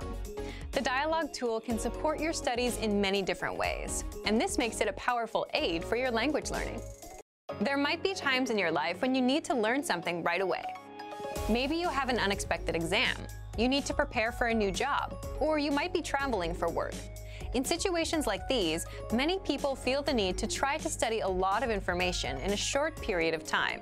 But can you really learn a language by cramming in all of your studying in a short period? In this video, we'll talk about how cramming works with language learning. 1. Is cramming effective? A lot of people would probably answer yes to this question based on experiences they had in school. Most of us have probably had the experience of staying up late the night before a test to cram as much information as possible. But how much of that information do you remember now? Cramming can work if you have a test tomorrow or a short-term study goal. For example, if your only goal is to pass a test or give a presentation within a few days, cramming isn't a bad idea. But it doesn't work very well if you want to remember what you studied in the long run. A great example of a better way to study is with something like our spaced repetition flashcards. One of the most effective ways to study is to review something over a period of time. Spacing out your studies is what helps you learn and retain information best. You learn something today, you come back in 2 days and review it. Then, you come back in 4 days and review it some more. In contrast, cramming is a one-time thing. You cram a lot of information in your brain, take a test, and then forget it all. But when you review, you're strengthening the synapses in your brain. Synapses are like little roads that connect the neurons in your brain. So the more you review, the stronger the connection, and the better the recall. But what if you need to learn fast? 2. An example of a cramming schedule. Let's say you're traveling for work, and you really need to learn some greetings and some basic survival phrases to make it through your trip. Time is probably not on your side. Your only option is to cram. Here's what a cram plan might look like in a case like this. Spend some time on survival lessons before going to bed. Increase the amount of time you spend with anyone you can talk to in your target language, another student or maybe an online teacher. Increase the amount of time you spend on any online language classes you're taking. Another problem related to cramming is that your study time has to come from somewhere, and that tends to come from sleep, so that's not a good thing. We don't recommend cramming, but if you have to cram, which we all do at some point, here are some ideas for how to do it. 3. Cramming learning program. Cramming might get you a lot of fast results in a short period of time, but with just a couple of one-time study sessions, it's a strategy that won't help you in the long run. If you find yourself in a situation where you absolutely have to cram, here's what you can do. First, pick the lessons that align with your goal. Focus on just what you need. If you're learning for travel, skip the other lessons and focus on our survival phrases series. If you want to learn basic conversations, look at the top 25 questions you need to know content. If you need special phrases for the bank or the post office, we have lessons for that too. And you can find lessons for all kinds of topics and scenarios in the lesson library. Second, prioritize lessons at your level more than the challenging lessons. If you're working within a limited time frame, you'll get more value for your time by doing lessons that are at your level. You can spend more time on the harder lessons later if you find you have the time. We have a vocabulary slideshow tool and a flashcard tool that you can use for quick study sessions. Both of these features quiz you on vocab and help you learn fast.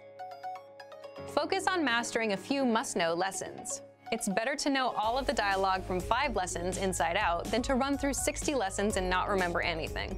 You can also take advantage of our lesson notes. Inside the lesson notes, you'll get the lesson dialogue, translations, explanations, sample sentences, and cultural insights. We have a printer-friendly version of the word bank too. Just click on that to create a printout. It'll give you a physical study sheet you can use to review anywhere. You can also print out PDF conversation cheat sheets and infographics. These teach you the must-know words and phrases for all kinds of topics: travel, basic conversations, talking about hobbies, airport vocab, and much more. With the infographics, you can save the images to your phone and just swipe through them for a quick review. And finally, when you're ready, do a quiz session. Even if you're low on time, a bit of review can help. After you're done with a lesson, stop and ask yourself, what was the main grammar point of the lesson? Try and explain that rule to yourself in your head, or say it out loud. Remember, we don't recommend cramming as the best method for learning a language. The key to building skills is repetition. But if you need a quick study session to learn a few key points in your target language, we have the tools to help you. When you're ready to come back and review what you've crammed, we can help you with that too. Today's topic is how to double your speaking time in your target language. Today, you're going to learn 1. Why it's hard for many learners to make progress with their speaking skills, and 2. How you can double your speaking time. If you've always wanted to speak more of your target language, then this episode is for you. But first, listen up. Here are this month's new lessons and resources. First, the Movies and TV Shows Cheat Sheet. Want to be able to talk about your favorite shows and films? This conversation cheat sheet teaches you 50+ words and phrases to help you do just that. Second, the Ultimate Listening Video Master Course. How are your listening skills? Sharpen them up with this video master course. Download it right now. Third, 20 phrases you'll need for the doctor. Learn how to schedule appointments, talk about your symptoms, and much more. This 1-minute lesson gives you 20 must-know phrases. Fourth, want to be able to handle everyday tasks in your target language, like sending and receiving mail? Then this next 1-minute lesson is for you. You'll learn most of the words and phrases you'll need at the post office. Fifth, learn how to impress native speakers with this 1-minute lesson. Learn how to give natural compliments, like "the food is delicious" and "this is a beautiful country." To get your free resources, click the link in the description below right now. They're yours to keep forever. Okay, let's jump into today's topic. How to double your speaking time in your target language. Okay, let's get into part 1. Why is real speaking progress so hard to make? Let's say you've studied the language for a few months, and now you finally have a chance to practice speaking. Maybe you have a tutor or a native speaker friend who is willing to practice with you. You start talking, and your friend helps you improve bits and pieces of your speaking, like pronunciation and grammar. And maybe you can talk about your day and common topics. But without proper preparation on both sides, the person learning and the person teaching, that's it. You're limited to what you can talk about. You don't know enough of the language to keep going, and they aren't prepared to help you speak more of the language.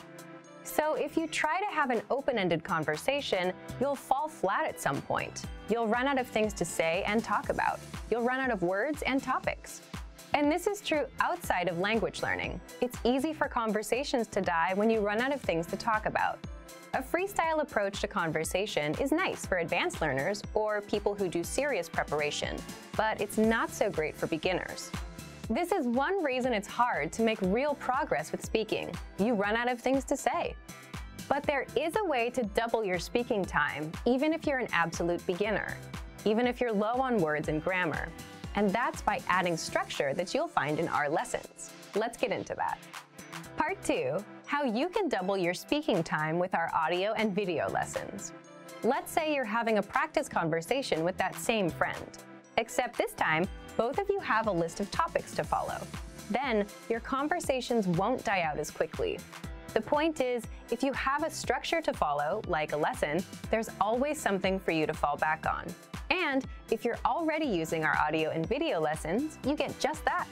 So here's how you can use our lessons to double your speaking time. 1. Make sure to listen to and review your current audio or video lessons. Why? Each lesson conversation is based on a certain topic, like talking about the weather, talking about family, ordering food, and so on. So by simply taking a lesson, you learn a conversation around a certain topic. Lessons will give you a lot of topics to talk about, along with the relevant grammar and vocabulary, which many beginners might not have. Think about it. If you wanted to talk about a vacation, you'd need to know words like vacation, cruise, and holiday in your target language. You'd also need the right grammar points to help you express ideas. Our audio and video lessons will provide you with all of these, so listen to the lessons and prepare ahead of time. 2. Use the dialogue presented in the lesson. In other words, you can memorize the lines from the lesson dialogue. You're already learning conversations in the lesson, so you may as well use them for yourself. And doing this will help prepare you for future conversations. Think about it. We often use lines like, where are you from? What's your name? My name is, how was your weekend? I went out last weekend. Once you memorize these expressions, you can and will use them over and over. As an example, imagine you do a few lessons about the weather. You'll master a few conversations about it. The next time that topic pops up in real life, you'll be able to talk about it. And 3, each lesson comes with cultural insights. What does that mean for you? It gives you more things to talk about with a native speaker. So if you bring up a cultural point in a conversation with a native speaker, you'll likely get a good reaction and extend the conversation because you're talking about what they know best, their culture. So today you learned 1. Why it's hard for many learners to make progress with their speaking skills. It's because we tend to run out of things to say. And 2. How you can double your speaking time. Accomplish this by taking our lessons, memorizing the dialogues, and using the cultural insights. Guten Tag, ist das hier die Anmeldung? Ja? Wie heißen Sie? Paul Martins. P-O-H... Nein, P-A-U-L, Paul. Paul auf Deutsch. Aha. Und der Nachname? M-A-R-T-E-N-S. Danke.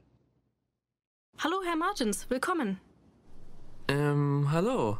Wie geht es Ihnen, Frau Schneider? Mir geht es gut, danke. Und Ihnen? Auch gut, danke. Sind Sie müde? Nicht sehr müde. Nein. Sehr gut. Want to speak real German from your first lesson? Sign up for your free lifetime account at GermanPod101.com.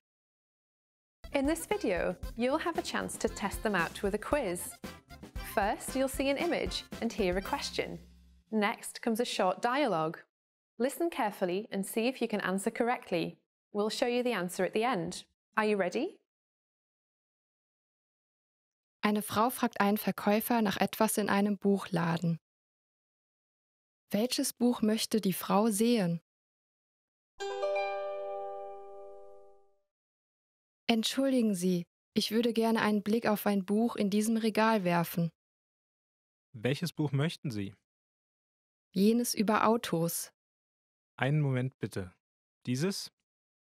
Ja, das ist es. Hier, bitteschön. Welches Buch möchte die Frau sehen?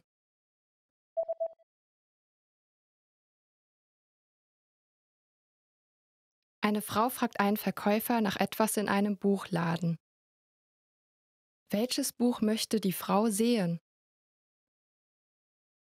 Entschuldigen Sie, ich würde gerne einen Blick auf ein Buch in diesem Regal werfen. Welches Buch möchten Sie? Jenes über Autos. Einen Moment bitte. Dieses? Ja, das ist es. Hier, bitteschön. Eine Frau und ein Mann unterhalten sich. Wann werden sie sich einen Film anschauen? Warum schauen wir uns nicht nächsten Samstag einen Film an? Das würde ich gerne, aber morgens habe ich einen Teilzeitjob. Um wie viel Uhr wirst du mit dem Teilzeitjob fertig sein? Um 14 Uhr werde ich fertig sein. Dann lass uns um 15 Uhr am Café treffen und uns um 16 Uhr einen Film anschauen. Okay. Wann werden Sie sich einen Film anschauen?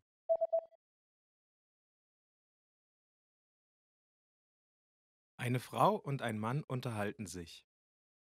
Wann werden Sie sich einen Film anschauen? Warum schauen wir uns nicht nächsten Samstag einen Film an? Das würde ich gerne, aber morgens habe ich einen Teilzeitjob. Um wie viel Uhr wirst du mit dem Teilzeitjob fertig sein? Um 14 Uhr werde ich fertig sein.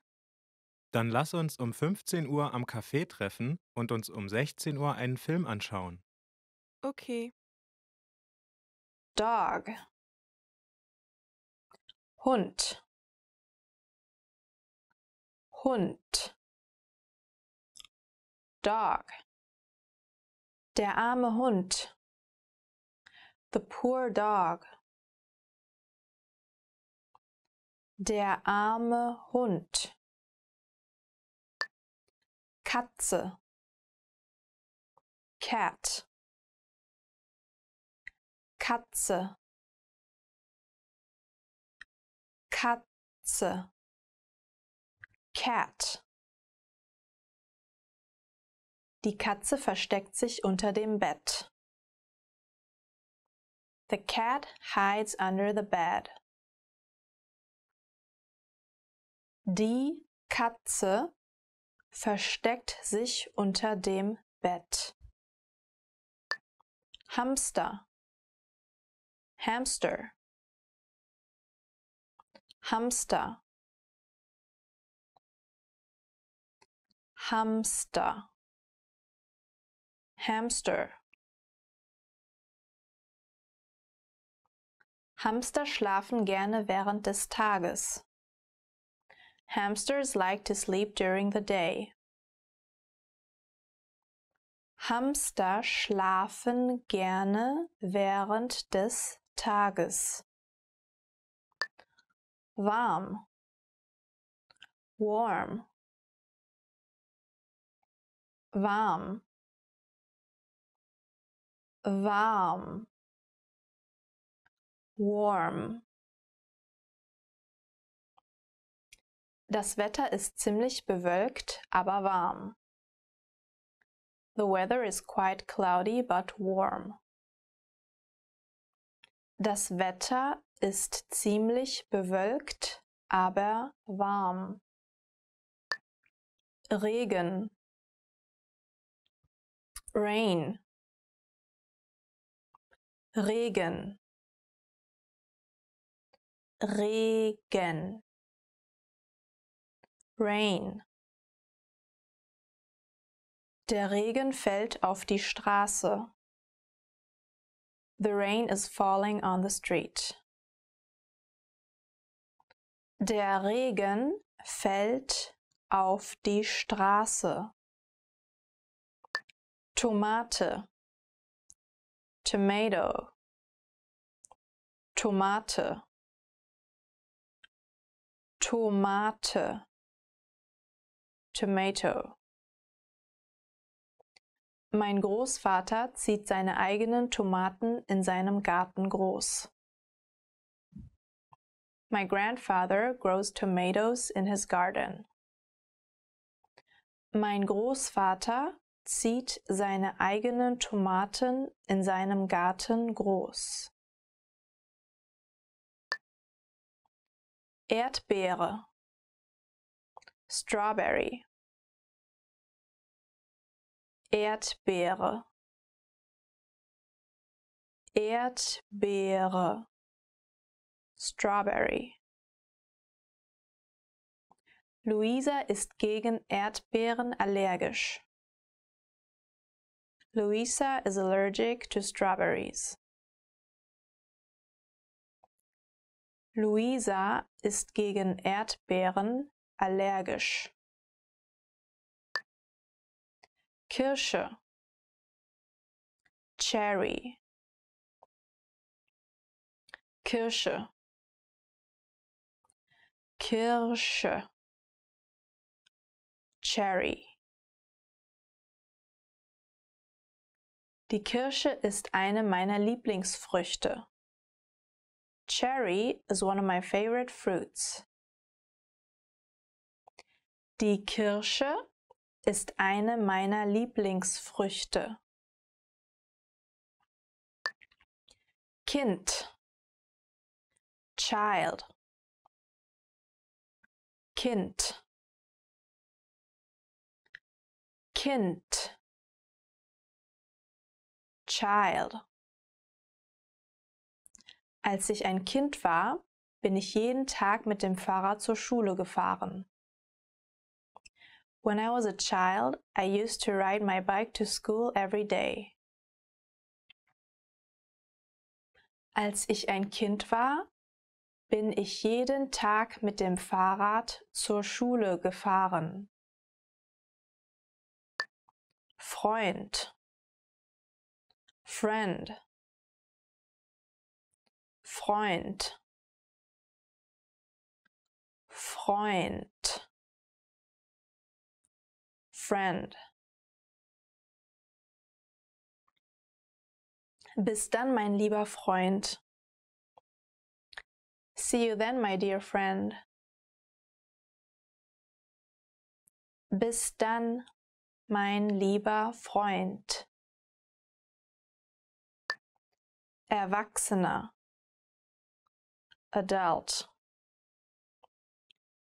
Erwachsener. Erwachsener. Adult. Manchmal macht es überhaupt keinen Spaß, Erwachsener zu sein. Sometimes being an adult just isn't very fun. Manchmal macht es überhaupt keinen Spaß, Erwachsener zu sein. Fahrrad.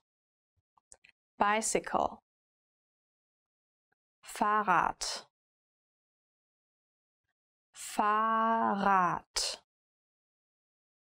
Bicycle.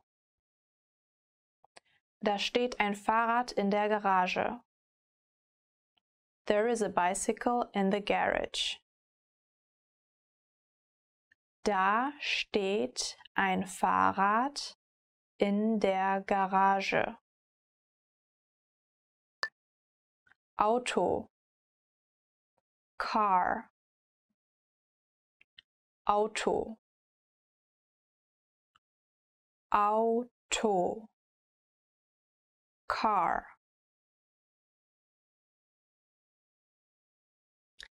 Bitte gib mir die Schlüssel für das Auto. Please give me the keys for the car. Bitte gib mir die Schlüssel für das Auto. Motorrad. Motorcycle. Motorrad. Motorrad. Motorcycle. Er hat ein Motorrad geklaut, das vor dem Schwimmbad abgestellt war. He stole a motorcycle which had been parked in front of the swimming pool.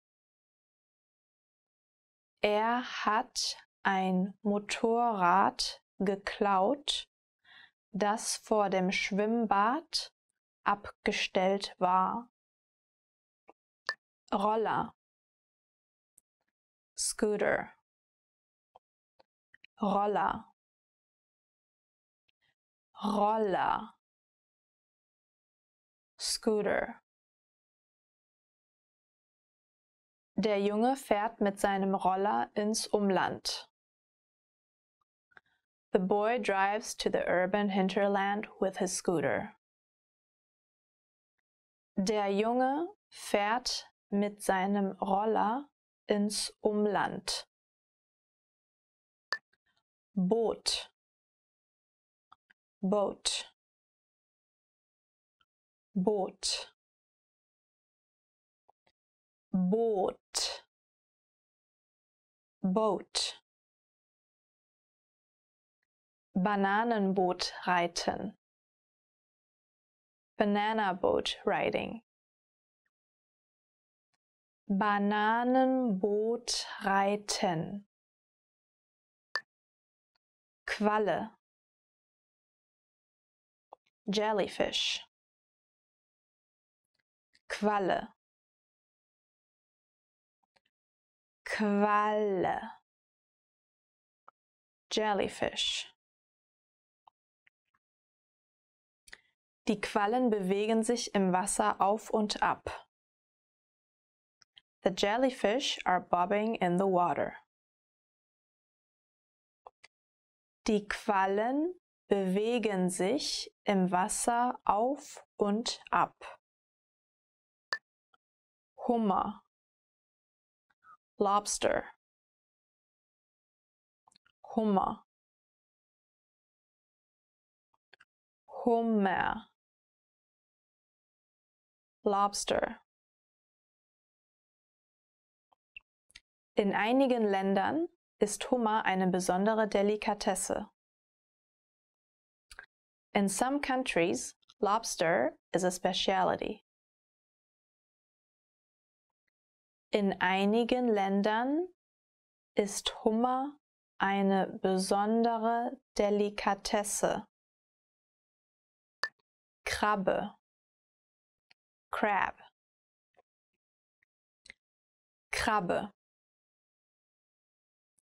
Krabbe, crab.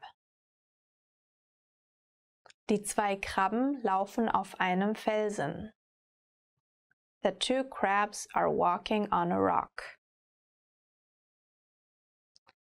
Die zwei Krabben laufen auf einem Felsen. Schildkröte, turtle. Schildkröte, Schildkröte, turtle. Die Meeresschildkröte schwimmt im Meer.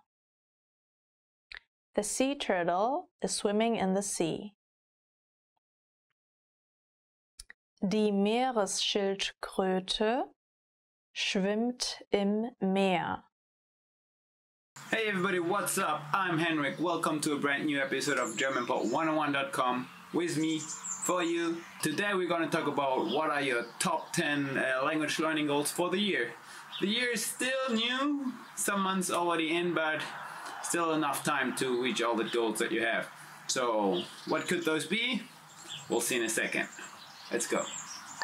Ich werde die Survival Phrases Series auf GermanPod101.com beenden, indem ich mir 2 Lektionen jeden Tag anhöre.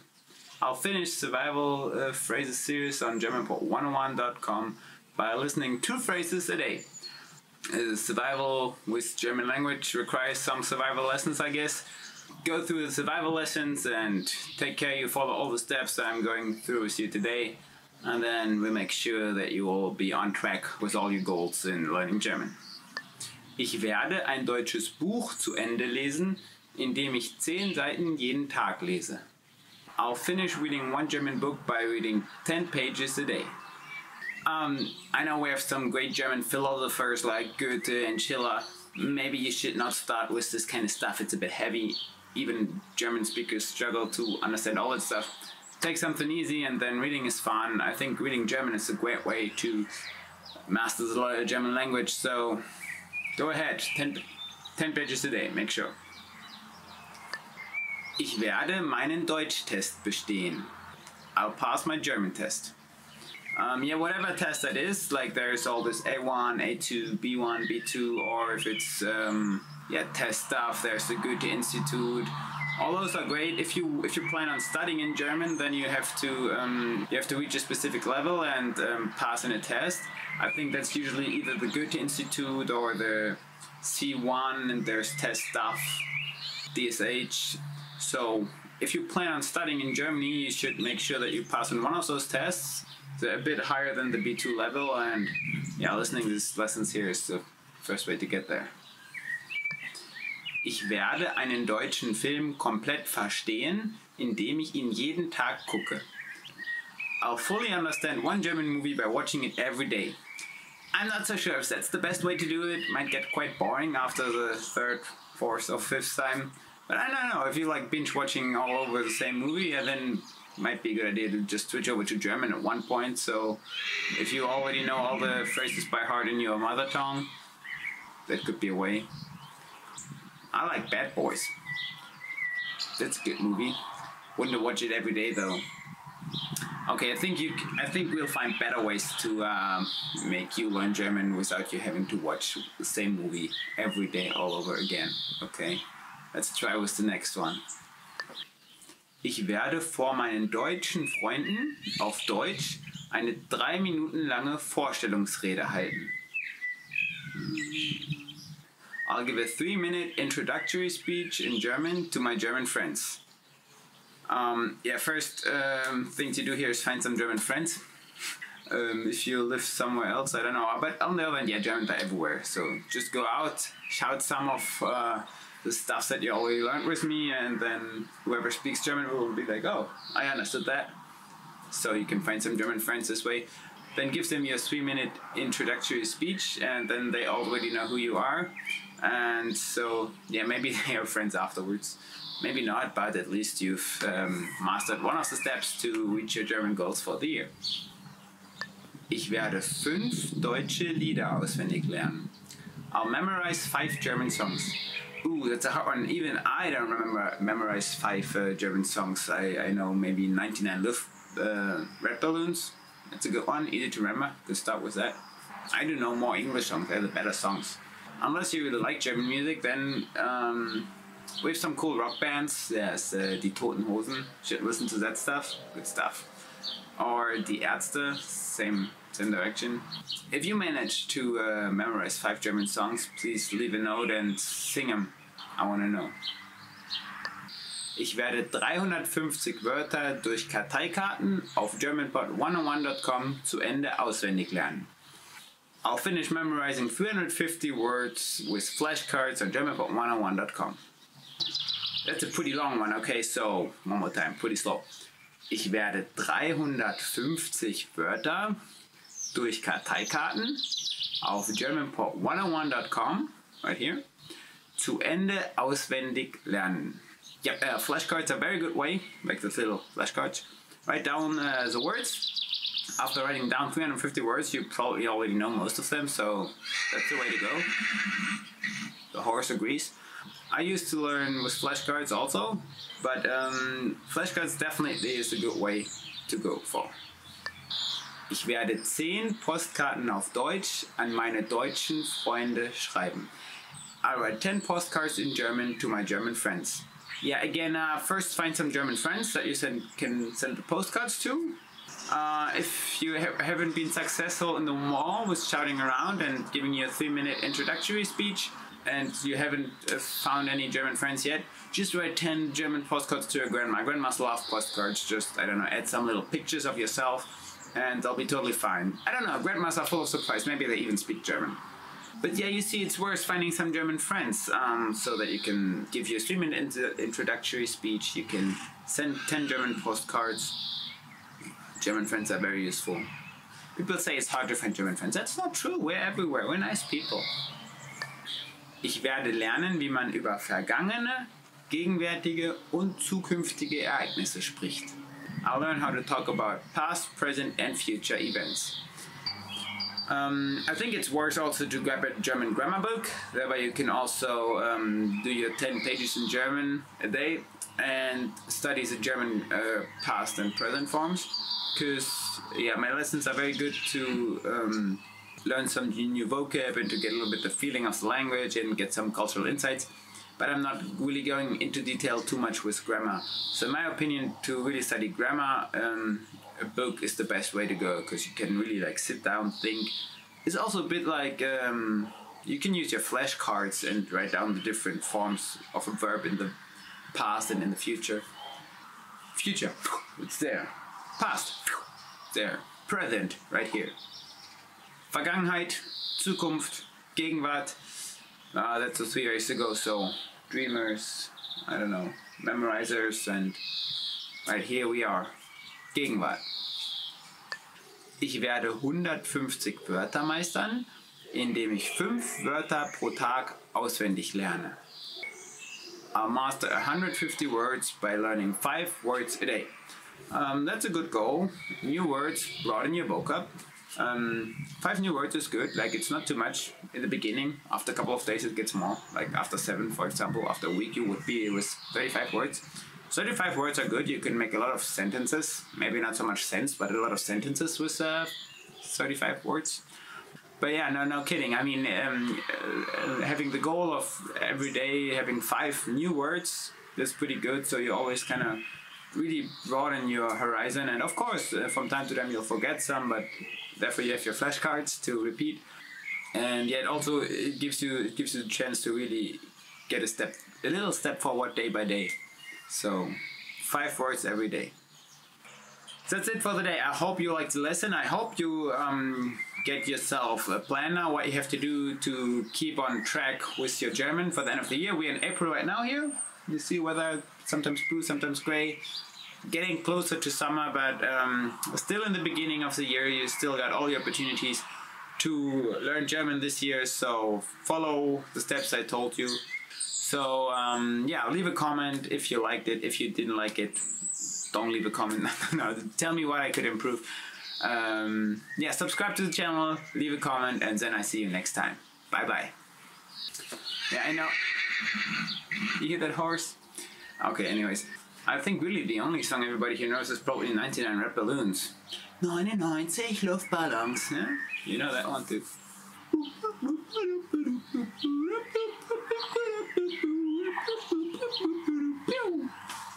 Yeah, see.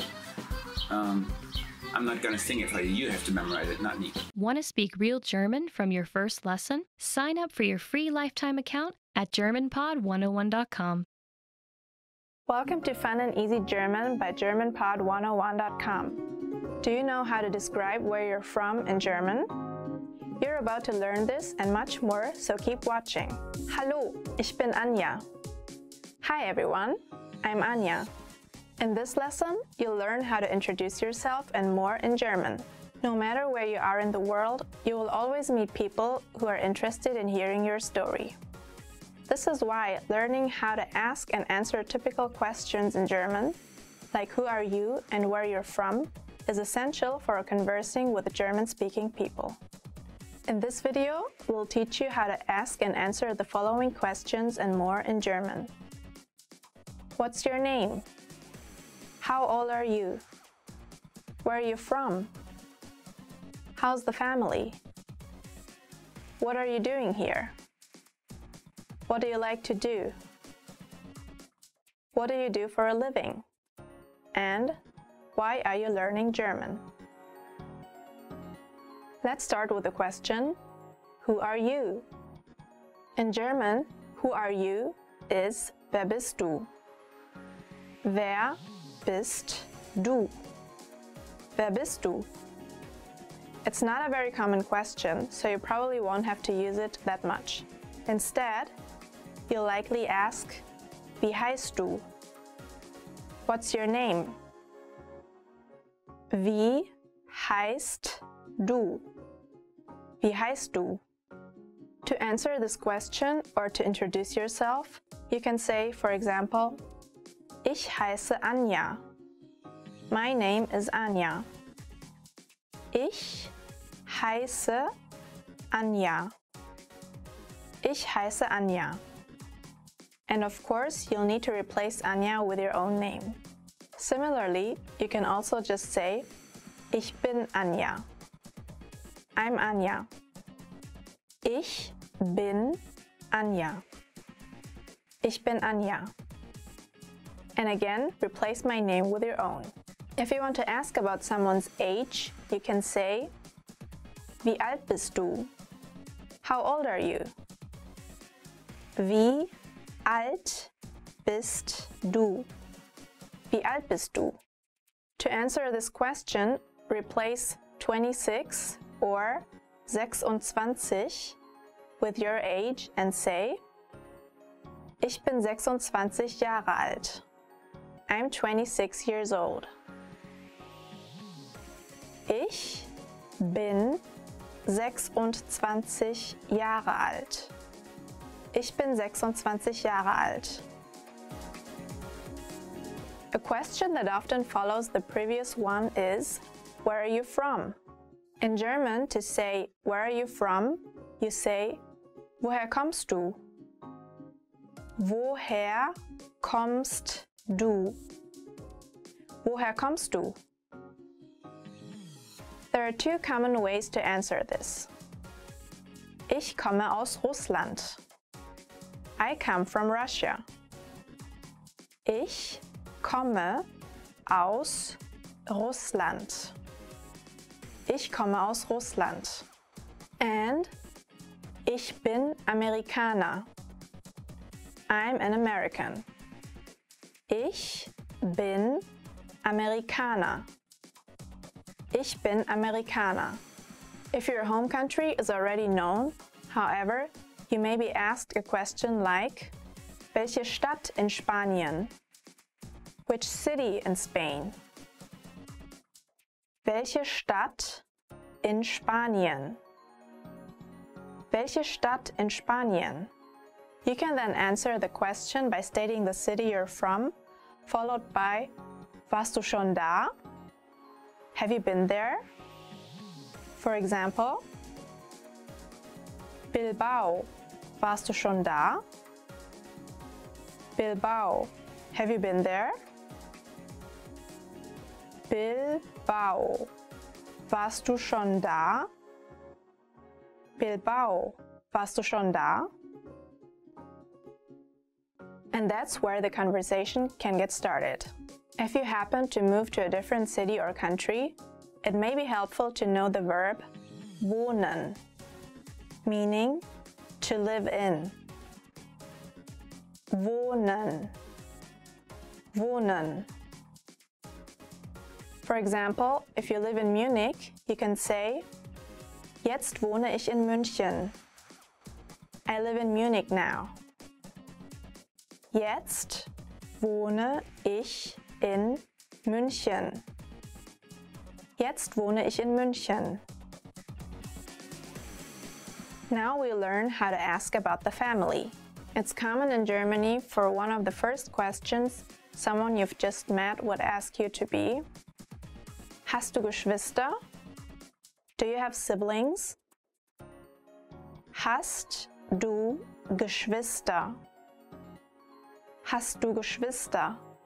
And a possible answer is, Ja, ich habe einen Bruder und 2 Schwestern. Yes, I have a brother and 2 sisters. Ja, ich habe einen Bruder und 2 Schwestern. Ja, ich habe einen Bruder und 2 Schwestern. You may also want to talk about your family members as well. You can say, for example, Meine Mutter ist Juristin. My mother is a lawyer. Meine Mutter ist Juristin.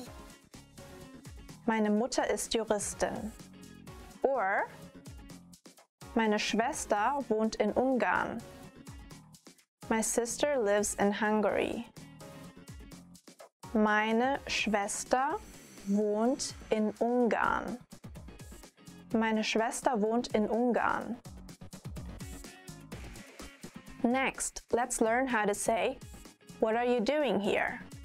When translated into German, what are you doing here is, Was machst du hier?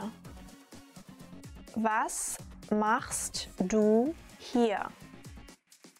Was machst du hier?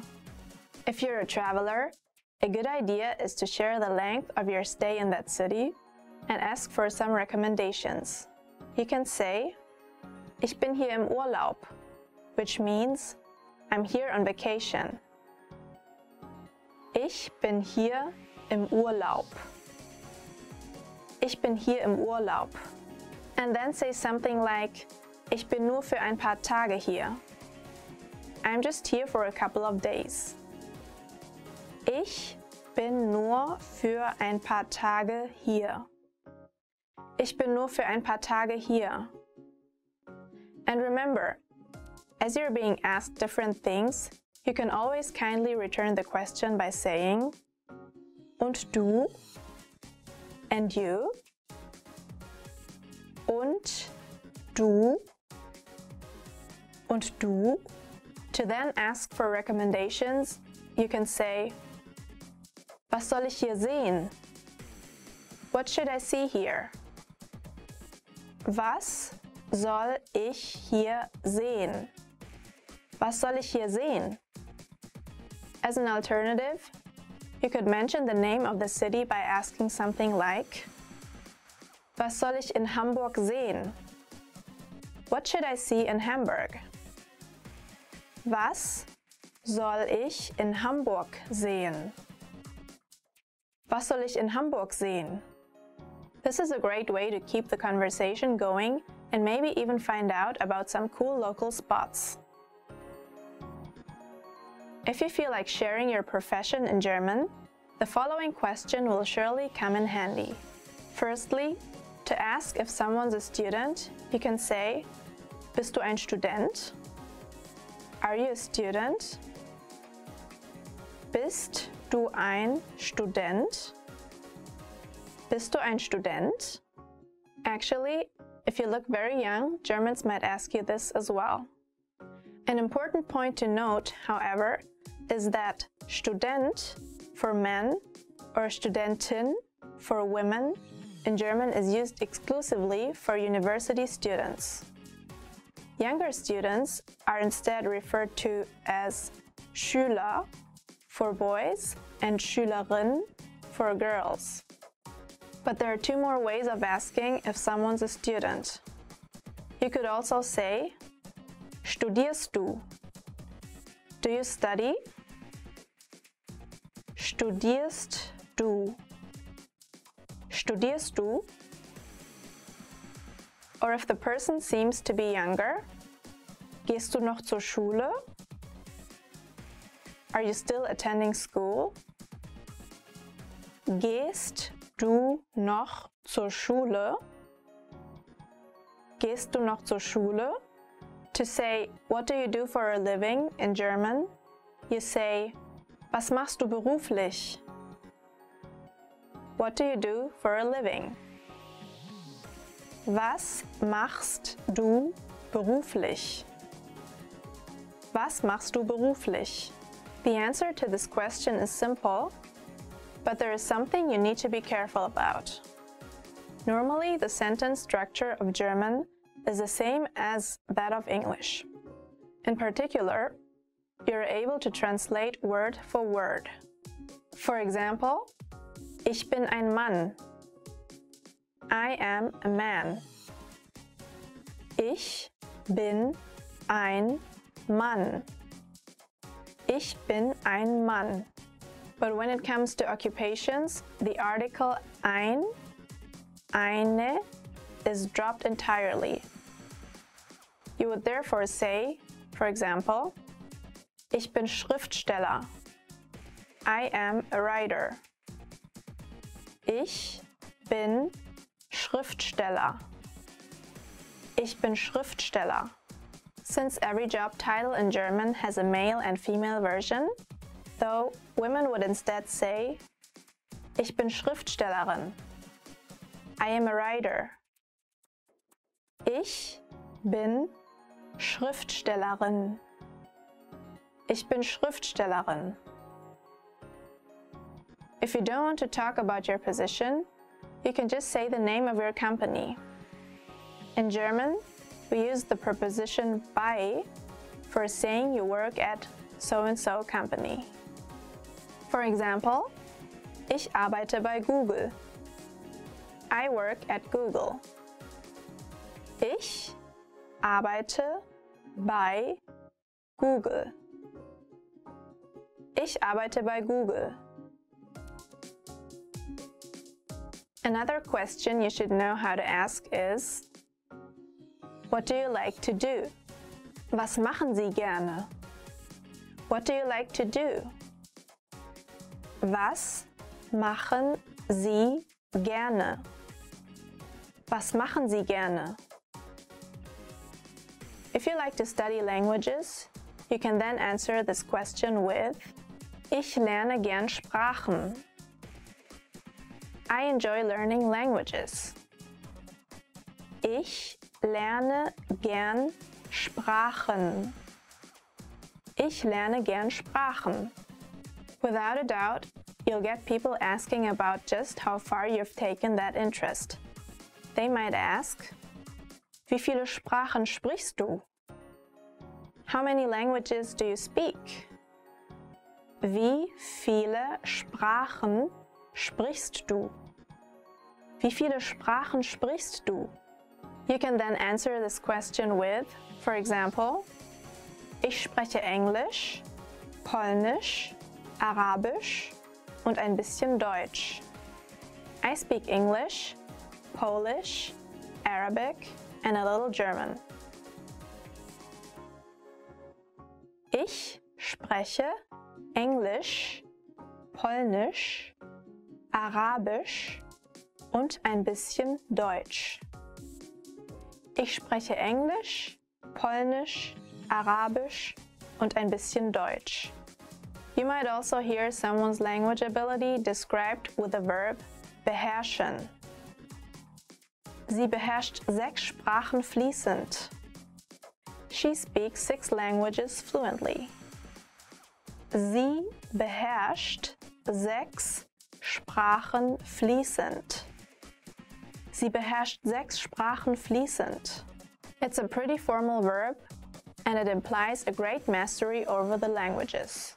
If you have other interests aside from learning new languages, you could answer with, for example, Ich besuche Kunstmuseen gern.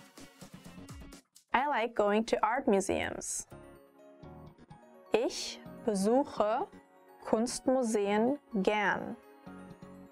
Ich besuche Kunstmuseen gern. The sentence structure used here is an easy way to describe something that you like to do. Just say what you do, such as I go to museums, and then add the word gern to express that doing so is enjoyable. Another way to do this is by using the verb mögen, or to like, combined with a noun form of the activity. Here's an example. Ich mag Fotografie. I like photography.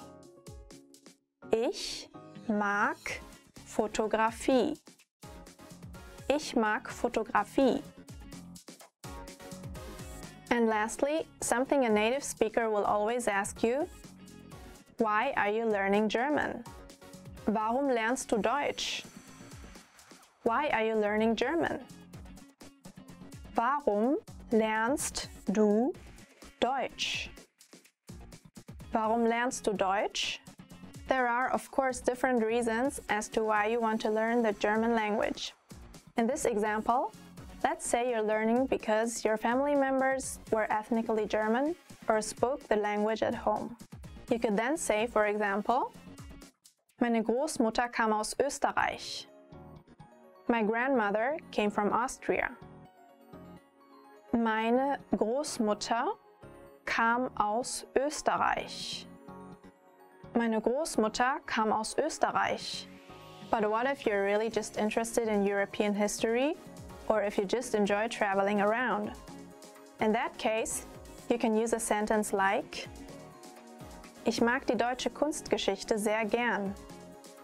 I really like German art history. Ich mag die deutsche Kunstgeschichte sehr gern.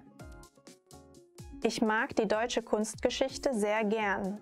Or it could be that you have a fascination with German music or film. If you like Johannes Brahms, for example, you could say Ich finde die Musik von Brahms absolut atemberaubend. I find the music of Brahms absolutely breathtaking. Ich finde die Musik von Brahms absolut atemberaubend. Ich finde die Musik von Brahms absolut atemberaubend. All of these are valid answers. Many people may also want to know how long you've been studying German. The typical way of asking would be Wie lange lernst du schon Deutsch? How long have you been learning German?